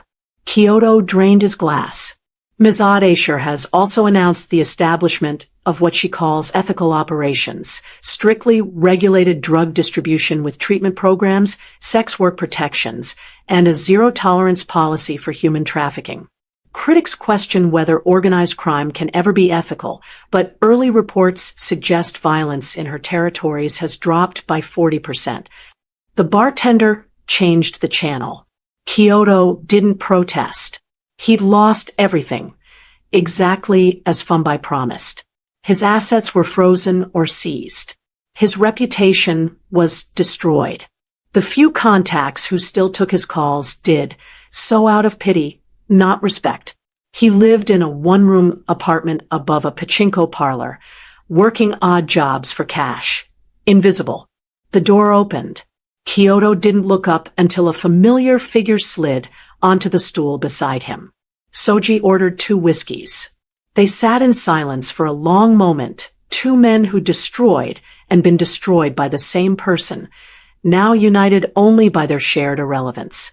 She didn't send me, Soji said finally. She doesn't know I'm here. Kyoto said nothing. I thought killing you would feel good, Soji continued. For 3 years, I dreamed about it, planned it. Every humiliation you put me through, every night in that cell, I survived by imagining your death. He took a drink. But watching you now, this living death she's created, I realized she was right. This is worse. Why are you here? Kyoto's voice was hollow. To tell you something I wish someone had told me before I lost everything. Soji turned to face him. You can't get it back. The power, the respect, the empire, it's gone. But you can choose what happens next. You can let the bitterness consume you until you're nothing but a cautionary tale. Or you can become something else. What did you become? A father, a protector, a man who learned that strength isn't about domination. It's about knowing what's worth fighting for. Soji stood, leaving money on the bar. Fumbai gave me something you never could. A second chance. Not at power, at humanity. He moved toward the door, then paused. Keiko will grow up in a world we're building to be better than the one we inherited. That's my legacy now. Find yours, Kyoto. Just make sure it's one you can live with. The door closed. Kyoto sat alone with his whiskey and his thoughts. On the television above the bar, another news segment showed Fumbai cutting the ribbon at a new community center in Shibuya, funded by anonymous donations from her organization. Children laughed behind her. The camera caught her smile. Genuine, unguarded. Nothing like the cold predator who'd dismantled his empire. She'd won. Completely. Absolutely. But as Kyoto stared at his reflection in the mirror behind the bar, hollow-eyed, broken, anonymous, he realized winning and losing weren't the right words anymore. Fumbai had survived. She'd transformed her pain into power, her trauma into purpose. He had simply existed, consuming everything around him until there was nothing left to burn but himself. The bartender refilled his glass without being asked. Kyoto pushed it away. For the first time in 15 years, he walked out of a bar sober, into the neon-soaked Tokyo night, a ghost in the empire he'd lost. Somewhere across the city, a baby girl slept peacefully, never knowing the monster who'd tried to claim her. That ignorance, Kyoto realized, was the last gift he could give. He turned down an alley and disappeared into the crowd. Another face in the masses, the dethroned king learning what it meant to be human again. The throne belonged to Fumbai now, and she wore it well. "Appa, please. Appa, don't go. Not today. Not like this." Those were the last words Akana Alisa whispered in Igbo and broken Korean into her father's ear as his weathered hand went cold in that VIP hospital suite overlooking Seoul.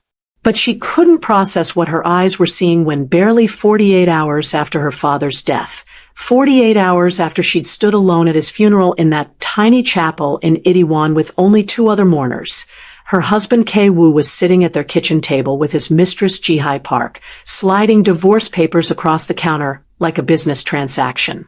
The same Ji-hai who'd checked her phone and smiled when Chief Obiora's heart monitor flatlined, who'd whispered in Korean, thinking Akana wouldn't understand. Finally, now we can move forward. Akana stood there 7 months pregnant with a daughter who would never know her grandfather.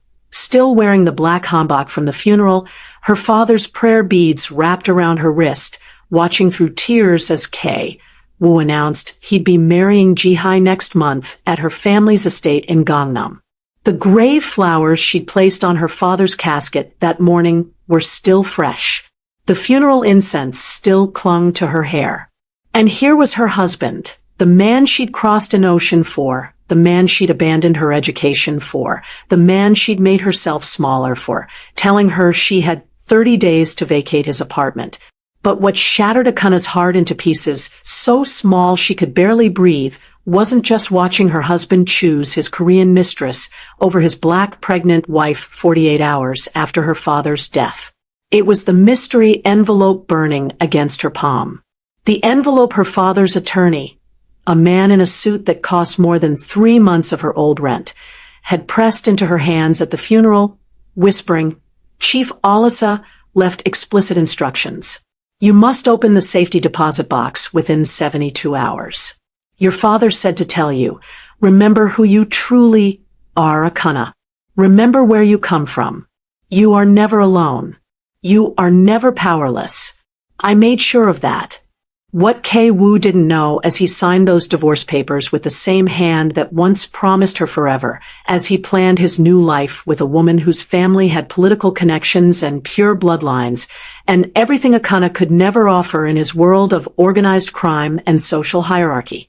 What Ji-hai didn't know as she smiled in false sympathy at the broken black woman still in mourning clothes, as she rested her manicured hand possessively on Kei-woo's shoulder, as she calculated her rise to power as the wife of Seoul's next great mafia boss. What neither of them knew was that Maya's father, the humble textile merchant who'd run a tiny shop in Itaewon for 35 years, who'd sold secondhand fabrics to other African immigrants, who'd eaten ramen for dinner so Akana could attend university, who'd worked till late into the night mending clothes, so she'd never feel the sting of poverty in a country that already made her feel like an outsider, wasn't just a textile merchant. He was Chief Obiora Alisa III, heir to Alisa Global Industries, a secret billionaire worth $8.7 billion who'd walked away from an oil empire in Lagos 40 years ago for love. who'd sacrifice generational wealth to teach his daughter that integrity matters more than inheritance. That character counts more than cash. That knowing exactly who you are is the only power that truly lasts. And in exactly 3 hours and 12 minutes, when Akuna's trembling hands finally opened that safety deposit box at the most prestigious bank in Gangnam, when she saw the photograph of her father as a young man standing in front of Alisa Towers, when she learned she'd just inherited not just billions, but controlling shares in the shipping network's tech infrastructure and financial channels that K-Woo's entire criminal empire depended on, Ji-hai would let out a scream so raw, so full of horror and realization, that it would shatter every carefully laid plan she'd made. Oh my God, K-Woo, you divorced a billionaire. You left the woman who owns your entire infrastructure. What have you done to us? But here's the part that'll break your heart and put it back together again. That'll make you believe in fathers who protect their daughters even from beyond the grave. 6 months before he died, Akuna's father called his attorney from that same hospital room, his voice weak from the illness eating him alive, but his mind sharp as the business instincts that had turned millions into billions. And he said, "Mr. Kim, I need you to listen very carefully. My son-in-law is going to leave my daughter. I've seen it in his eyes for months now. He looks at her like she's become a liability now that her skin makes him uncomfortable in his new circles, now that her pregnancy makes her less useful to his ambitions, now that I'm dying, and he thinks there's nothing left to gain from this marriage. He's already with that Park woman. I've had her followed. So I need you to make sure that when he walks away, when he thinks he's trading up for someone who'll help him rise in the Baekho syndicate, when he thinks he's escaping the embarrassment of a black wife for something more acceptable, I need you to make sure he can never, ever touch what I'm leaving her. Put everything in an irrevocable trust. Make it bulletproof. And here's what I want you to do." He proceeded to lay out a plan so intricate, so perfectly designed, that it would not only protect Akuna's inheritance, but would give her the power to dismantle everything K-Woo had killed for, built for, betrayed her for. Because when my baby girl discovers who she really is, I want her to know her Appa protected her even from the grave. I want her to know that her worth was never determined by who accepted her or rejected her. I want her to look her daughter in the eyes and say, "Your grandfather made sure we would never bow to anyone. Listen to me. If you have ever felt abandoned, betrayed, or underestimated because of how you look, where you're from, or who you love, you need to hear Akuna's story right now. Because this is about to show you that sometimes the people who discard you do you the biggest favor of your life. That sometimes the biggest blessing is becoming exactly who you were always meant to be without the dead weight of people who couldn't see your value. If you believe in karma, if you believe in justice for good people who've been treated like they're worthless, if you believe that real love, the kind that sacrifices everything, is the only thing that lasts forever, then you need to hear what happens next. And comment below telling me, have you ever lost someone who loved you more than life itself? Someone who protected you in ways you didn't even realize until they were gone. Tell me about them. Honor them. Because this story is for everyone who's ever been protected by someone who saw their worth when the whole world was too blind to notice. But to understand how we got here, to understand why Chief Obiora Alisa knew exactly what K-Woo would do, why he spent his final months building a fortress around his daughter, why every detail of his humble life was actually a masterclass in strategy, we need to go back 48 hours earlier. To the moment everything fell apart and came together at the exact same time. To the moment a father took his last breath and a daughter discovered she was never as powerless as everyone thought. The VIP hospital suite was too quiet. Akana had been sitting in that chair for 72 hours straight, her pregnant belly making it impossible to get comfortable, her hand gripping her father's as his breathing became more and more shallow. The suite overlooked Gangnam, a view that had confused her when they'd been assigned this room. How could her father, a simple textile merchant, afford this? The nurses treated him with unusual deference. The attending physician was the head of the entire hospital. Nothing made sense, but grief doesn't leave room for questions. Chief Obiora's eyes fluttered open one last time. His grip on her hand tightened with surprising strength. "Akana," he whispered in Igbo, their private language, the one Wu never bothered to learn. "My daughter, my pride, listen to me carefully. In 3 days, everything will change. Mr. Kim will come. You must trust him. Open the box. Read everything. And remember, you are Alisa. You are my blood. You are Nigerian royalty and Korean strength combined. What I gave you was not poverty. It was wisdom. What you think you lost today, you are about to gain 1,000 times over.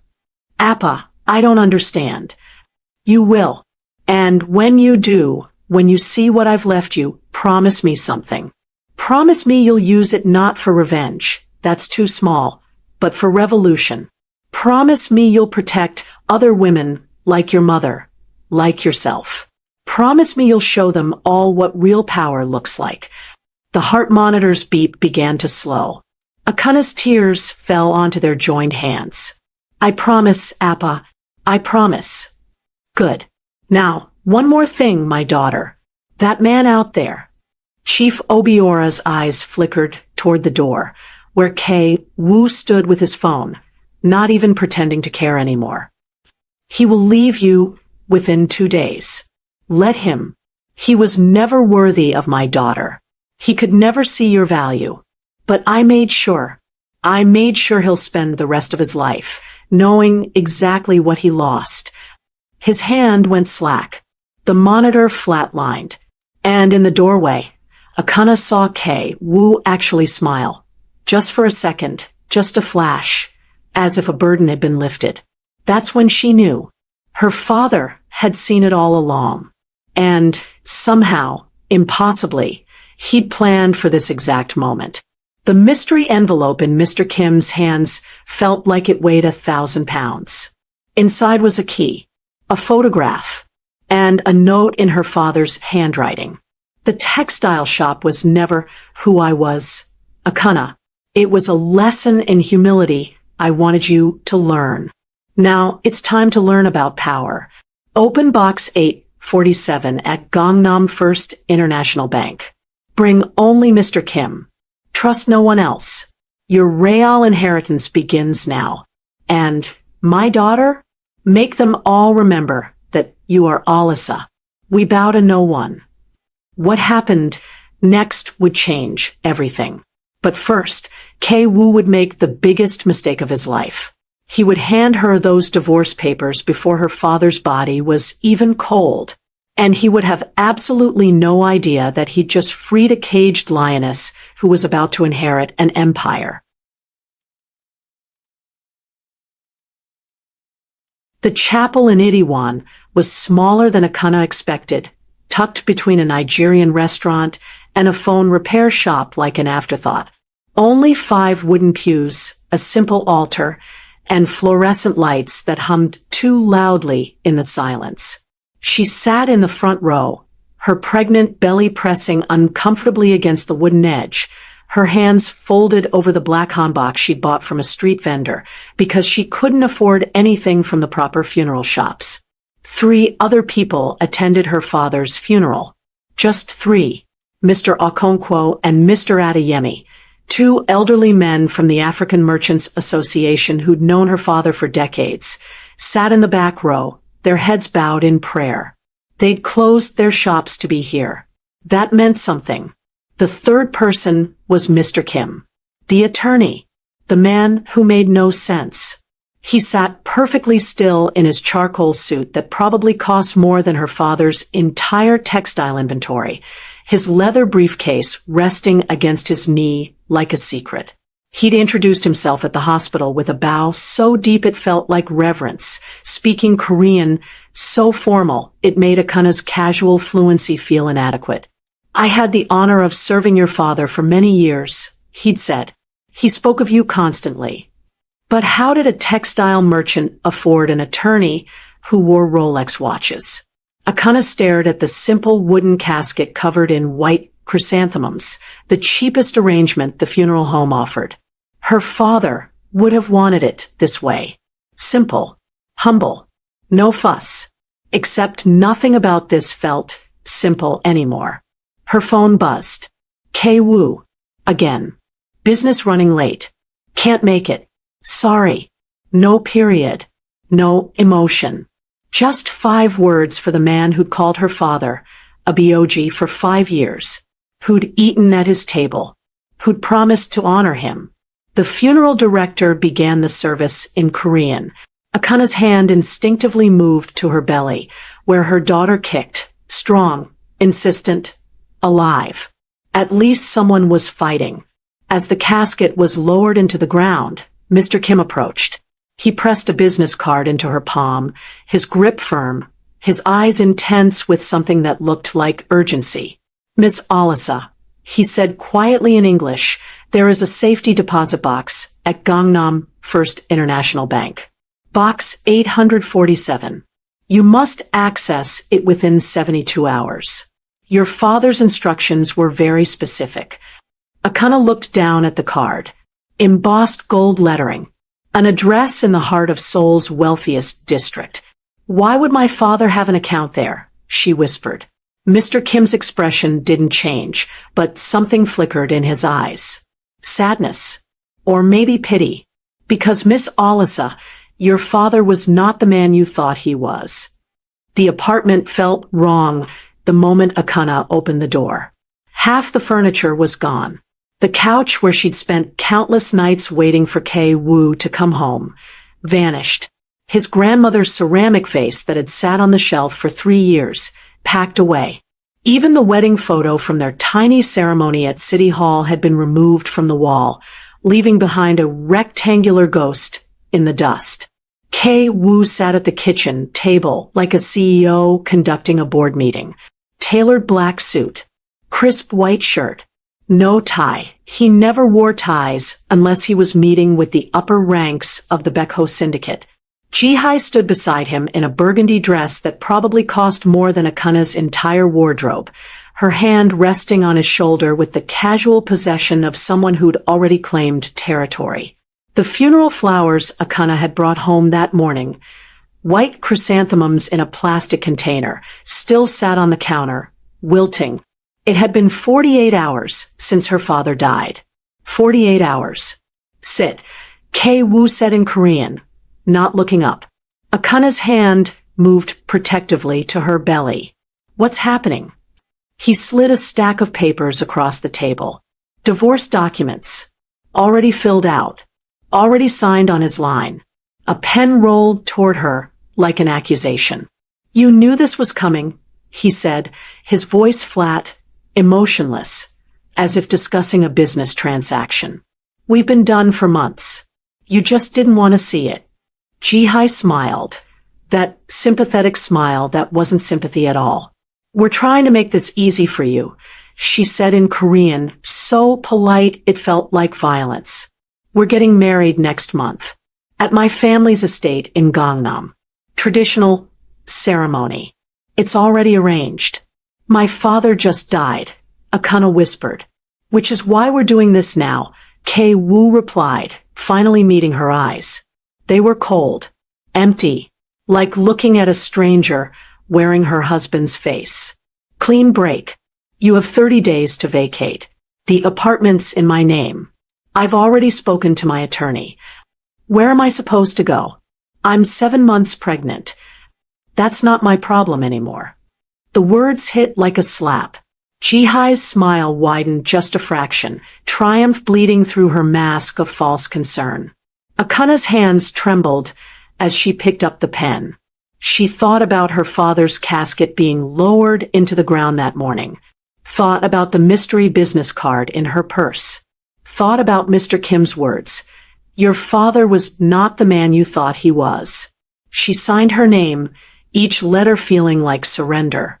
Kei Wu collected the papers without a word, stood, and buttoned his jacket. Ji-hai linked her arm through his, already playing the role of wife. "Don't make this complicated," he said at the door. "Just disappear." They left together, Ji-hai's perfume lingering in the air like poison. Akana sat alone in the half-empty apartment, her father's funeral flowers dying on the counter, and pulled out Mr. Kim's business card. 72 hours, he'd said. She had 52 left. Gangnam First International Bank rose 40 stories into the Seoul sky, all glass and steel, and the kind of wealth that didn't need to announce itself. Akana stood on the marble steps in her mourning clothes, the same black hanbok from the funeral, now wrinkled from sleeping in it, feeling like an imposter about to be exposed. The security guard at the door looked at her pregnant belly, her discount clothing, her African features, and his hand moved subtly toward his radio. But when she showed him Mr. Kim's business card, his entire demeanor shifted. He bowed. Actually bowed. "This way, Miss Alisa. We've been expecting you." Inside, the lobby looked like a museum. Chandeliers that cost more than cars. Marble floors, so polished she could see her reflection. Client advisors in suits that whispered power, helping Korea's elite manage their fortunes. The bank manager himself escorted her to the vault, a man in his 60s who introduced himself as Director Park and spoke to her with a deference that made no sense. "Your father was a valued client for over 30 years, he said quietly. "I'm deeply sorry for your loss." 30 years? Her father had been in Korea for 35 years. He'd opened an account here almost immediately after arriving. Why? The vault was all stainless steel and hushed reverence. Director Park used 2 keys, his and the one Mr. Kim had given her, to open box 847. He placed it on the table, bowed again, and left her alone. Akana's hands shook as she lifted the lid. Inside, a thumb drive, legal documents in Korean and English, a sealed letter in her father's handwriting, her name written in Igbo across the envelope, and a photograph. Old, faded, creased from being held too many times. Her father as a young man, maybe 25, standing in front of a massive glass tower. Behind him, an industrial complex stretched toward the horizon. A sign on the building read, Alisa Global Industries, Lagos headquarters. The man in the photograph wore an expensive suit, stood with the confidence of someone who owned the world, and smiled like he had everything to lose. This wasn't her father. This was someone else entirely. With trembling fingers, Akana opened the letter. My dearest Akana, if you are reading this, I am gone. But I have ensured you will never be powerless again. What I am about to tell you will seem impossible. You will think these documents are forgeries, that this is some elaborate mistake. It is not. I am not Chief Obiora Alisa, textile merchant of Itaewon. I am Chief Obiora Alisa III, heir to Alisa Global Industries. And now, my daughter, so are you. The room spun. Akana gripped the table, her daughter kicking hard inside her, as if sensing her mother's shock. She kept reading. Mr. Kim's office occupied the entire top floor of a high-rise overlooking the Han River. Floor-to-ceiling windows. Modern art that probably cost millions. A view that made Seoul look like a kingdom laid out for conquest. Akana sat across from him, the letter still clutched in her hand, her mind refusing to process what she'd read. Mr. Kim had brought in 3 other people, a financial advisor, an estate attorney, and a woman who introduced herself as the chief operating officer of Alisa Global Industries, Asian Division. They treated her like royalty. Your father, Mr. Kim began, sliding a leather portfolio across the desk, was born into one of Nigeria's most powerful families. Alisa Global was founded by your great-grandfather in 1952. Oil initially, then shipping, telecommunications, tech investments. By the time your father was 23, the company was worth over $2 billion. The COO opened her laptop, turning it toward Akana. Spreadsheets, stock portfolios, asset reports, numbers that made her dizzy. Current valuation, $8.7 billion, she said calmly, as if discussing the weather. Majority shares held in trust under your father's name. Subsidiaries in 17 countries. Headquarters in Lagos, regional offices in Johannesburg, Singapore, and as of 5 years ago, Seoul. Seoul. Akana whispered. He had an office here. On the 32nd floor of this building, Mr. Kim said gently. He worked from there 3 times a week. The textile shop was, he paused, choosing his words carefully, a personal project, a way to stay connected to the immigrant community he loved. But it was never his life. It was a lesson. A lesson in what? Humility. Character. Knowing your worth isn't determined by what others see. The financial advisor leaned forward. 40 years ago, your father fell in love with a Korean nurse during a business trip. Your mother, his family forbade the marriage, demanded he choose between his inheritance and his heart. He chose love, walked away from his position on the board, moved to Seoul with nothing but his trust fund, and told everyone back home he was done with the business. But he wasn't, the COO continued. He maintained his majority shares through offshore structures, continued making strategic investments, let his younger brother run day-to-day operations while he grew his personal wealth exponentially. He made his fortune 3 times over through tech investments in Africa and Asia. The man was a genius. Akana's head spun. Then why live in Itaewon? Why the tiny apartment? Why did we eat ramen for dinner? Mr. Kim's expression softened. Because your mother preferred it. She never wanted wealth. She wanted simplicity, community, a normal life. And your father loved her enough to give her that. After she died, he paused, grief flickering across his professional mask. He continued living that way. For you.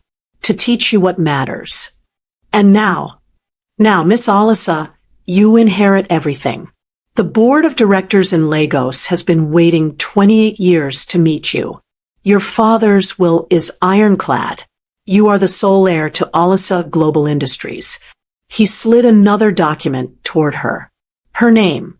Her father's signature. Numbers that seemed impossible. Estate value.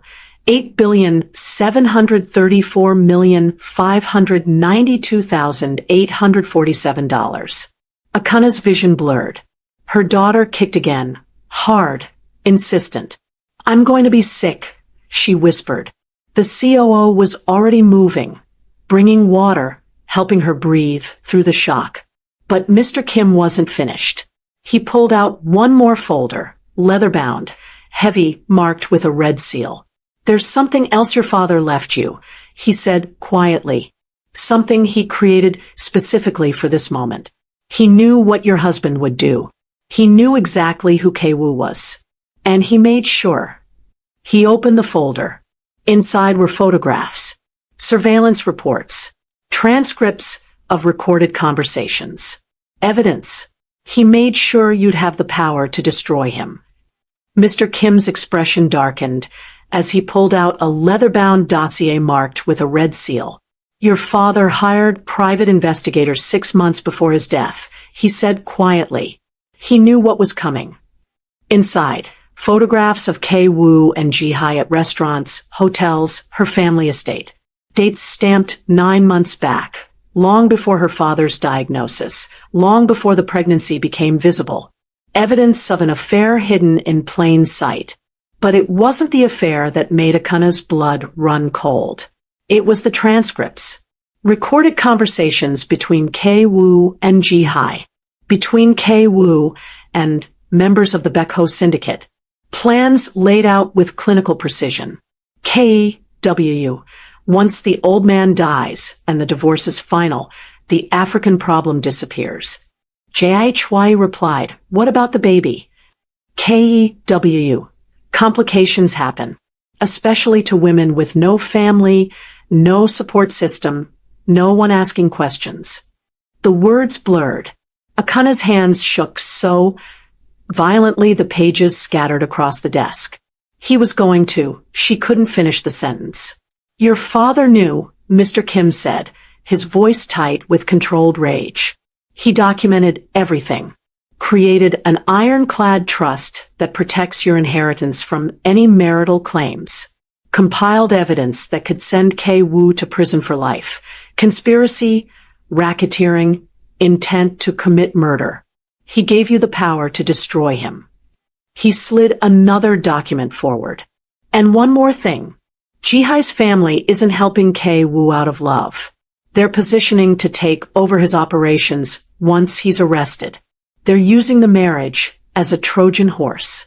Akana stared at the dossier, grief and rage warring in her chest. Her father hadn't just left her wealth. He'd left her a weapon. "What do I do?" she whispered. Mr. Kim's smile was sharp as a blade. "You go to Lagos. You claim your throne. And then, Miss Alisa, you show them exactly who you are. Smash that subscribe button and let us know in the comments who you are rooting for. Your support keeps these epic tales coming, so subscribe and join our community of today." The plane touched down in Lagos at dawn, and Akana felt something shift inside her, recognition of a home she'd never known. Alisa Global Headquarters rose like a monument in Victoria Island, glass and steel reflecting the sunrise. Security escorted her through marble lobbies where employees bowed as she passed, whispering her name like a prayer returned. The boardroom was filled with faces that looked like hers, dark skin, Nigerian features, power radiating from tailored suits and confident postures. Her father's younger brother, Uncle Chukwu, embraced her with tears streaming down his face. "Obiora talked about you every single day," he said in Igbo. "We thought we'd lost you both." They showed her the empire, the oil refineries her great-grandfather built, the tech investments her father had made that now powered half of West Africa's internet infrastructure, the shipping networks that moved goods across 3 continents. "He wanted you to have time to grieve," Uncle Chukwu explained. "But the board is ready when you are. Your father's seat has been empty for 40 years. It's yours now." Her grandmother, ancient, regal, fierce, gripped Akuna's hands with surprising strength. "Your father gave you 2 gifts, child. Wealth and wisdom. The wealth will protect you. The wisdom will teach you how to wield it. Now tell me, what will you do with this power?" Akana thought of Kei Wu's cold eyes, Jihai's triumphant smile, the divorce papers, the plans to eliminate her and her daughter. "I'm going back to Seoul," she said quietly. "I have something to finish." Her grandmother smiled. "Good. Show them what happens when they underestimate an Alisa woman. Your grandfather would be proud." 3 days later, Akana boarded the plane back to Korea. No longer the abandoned wife. No longer powerless. The heir to an empire, carrying her father's legacy and her daughter's future. The game was about to change. The luxury apartment in Gangnam's most exclusive tower cost more per month than Akana used to make in a year. She paid for it in cash. The penthouse suite had floor-to-ceiling windows overlooking Seoul, 3 bedrooms, and a security system that would make a bank jealous. She hired a team within the first week. Ex-military security professionals who ensured she was never vulnerable. A personal assistant who spoke 5 languages. Financial advisors who restructured her Korean assets. And she began building something her father would have been proud of. The Obiora Foundation launched quietly. Its mission, supporting immigrant women, refugees, and victims of human trafficking. Funding safe houses. Providing legal support. creating pathways to safety for women escaping exactly the kind of exploitation and abandonment she'd experienced. But that was just the public face. Behind the scenes, Akana researched. She had access now to databases, intelligence networks, corporate structures that revealed everything. She traced Kay Wu's operations through shell companies and international partnerships, discovering something that made her smile for the first time in weeks. Every shipping route he used, every tech channel his organization relied on, every financial pipeline that moved his dirty money, they all traced back through layers of subsidiaries and offshore companies to Alisa Global Industries. She owned his infrastructure. She controlled the networks he needed to expand. And he had absolutely no idea. Her prenatal appointment at Seoul's most exclusive hospital was almost amusing. The same receptionist who'd once made her wait for hours now scrambled to accommodate her. The platinum medical card that came with her new status opened every door. 8 months pregnant now, Akana stood at her penthouse window watching the city lights. Her daughter kicked strong and insistent, as if approving of the plans taking shape. Kay Wu thought he'd discarded a burden. He'd actually freed a weapon. And she was just getting started. The envelope arrived at the Baekho Syndicate headquarters on thick cream paper with gold embossing. The Azure Dragon Summit, the most exclusive event in Korea's underground elite calendar. An invitation-only gathering where criminals, politicians, and business leaders networked beneath the veneer of charity. This year's platinum sponsor, Alisa Global Industries. Kay Wu held the invitation, scanning the details. A speech on international partnerships and ethical business practices. Networking with the country's most powerful figures. Jihai practically vibrated with excitement beside him. This is it, she breathed. This is how we legitimize everything. My father said half the National Assembly will be there. If we make the right connections. Who's speaking? Kay Wu interrupted, reading the fine print. Chief Alisa III, majority shareholder of Alisa Global Industries. Jihai shrugged. Some African billionaire. Apparently, they control shipping networks across Asia. Could be useful for your expansion plans. Kay Wu stared at the name. Alisa. Why did that sound familiar? Across Seoul, in her penthouse, Akana reviewed the guest list with Mr. Kim. Every major syndicate boss. Every corrupt politician. Every person who dismissed her, underestimated her, treated her like she was invisible. The speech is ready, she said, one hand resting on her 8-month pregnant belly.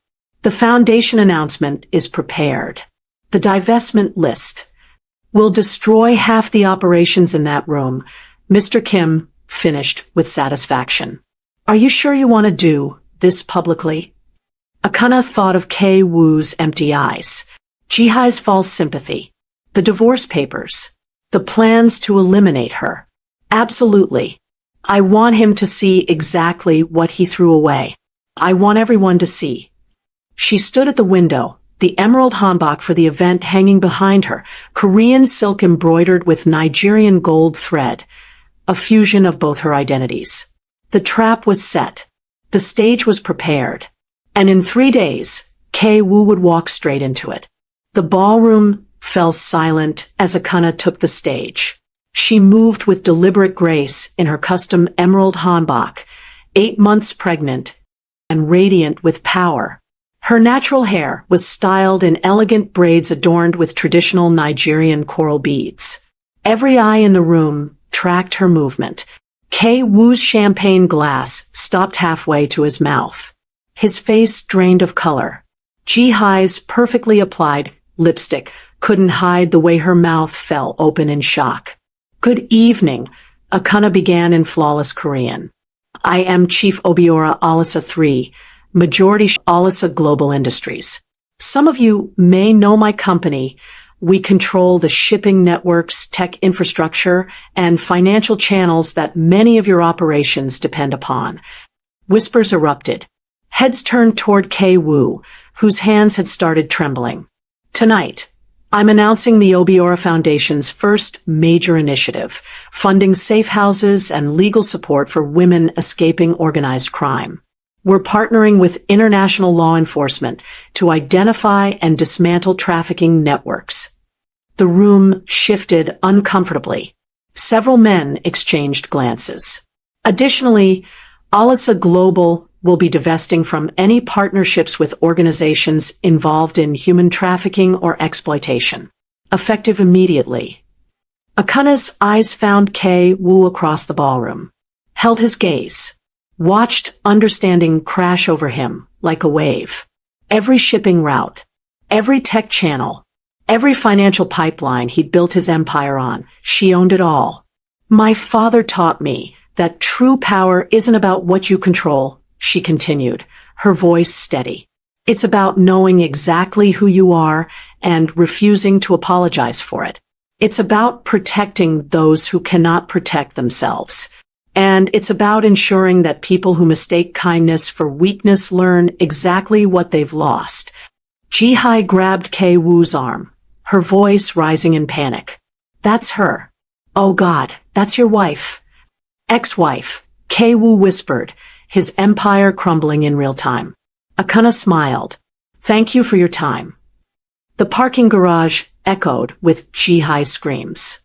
You left a billionaire. She owns everything, the shipping, the tech, everything you need. Her family's car was already pulling away, abandoning her. My father said we're done. We can't be associated with this disaster. You've destroyed us.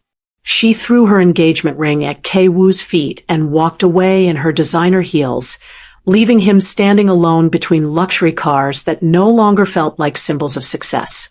His phone buzzed. Messages from syndicate bosses cutting ties. Investors pulling out. Partners disappearing like smoke.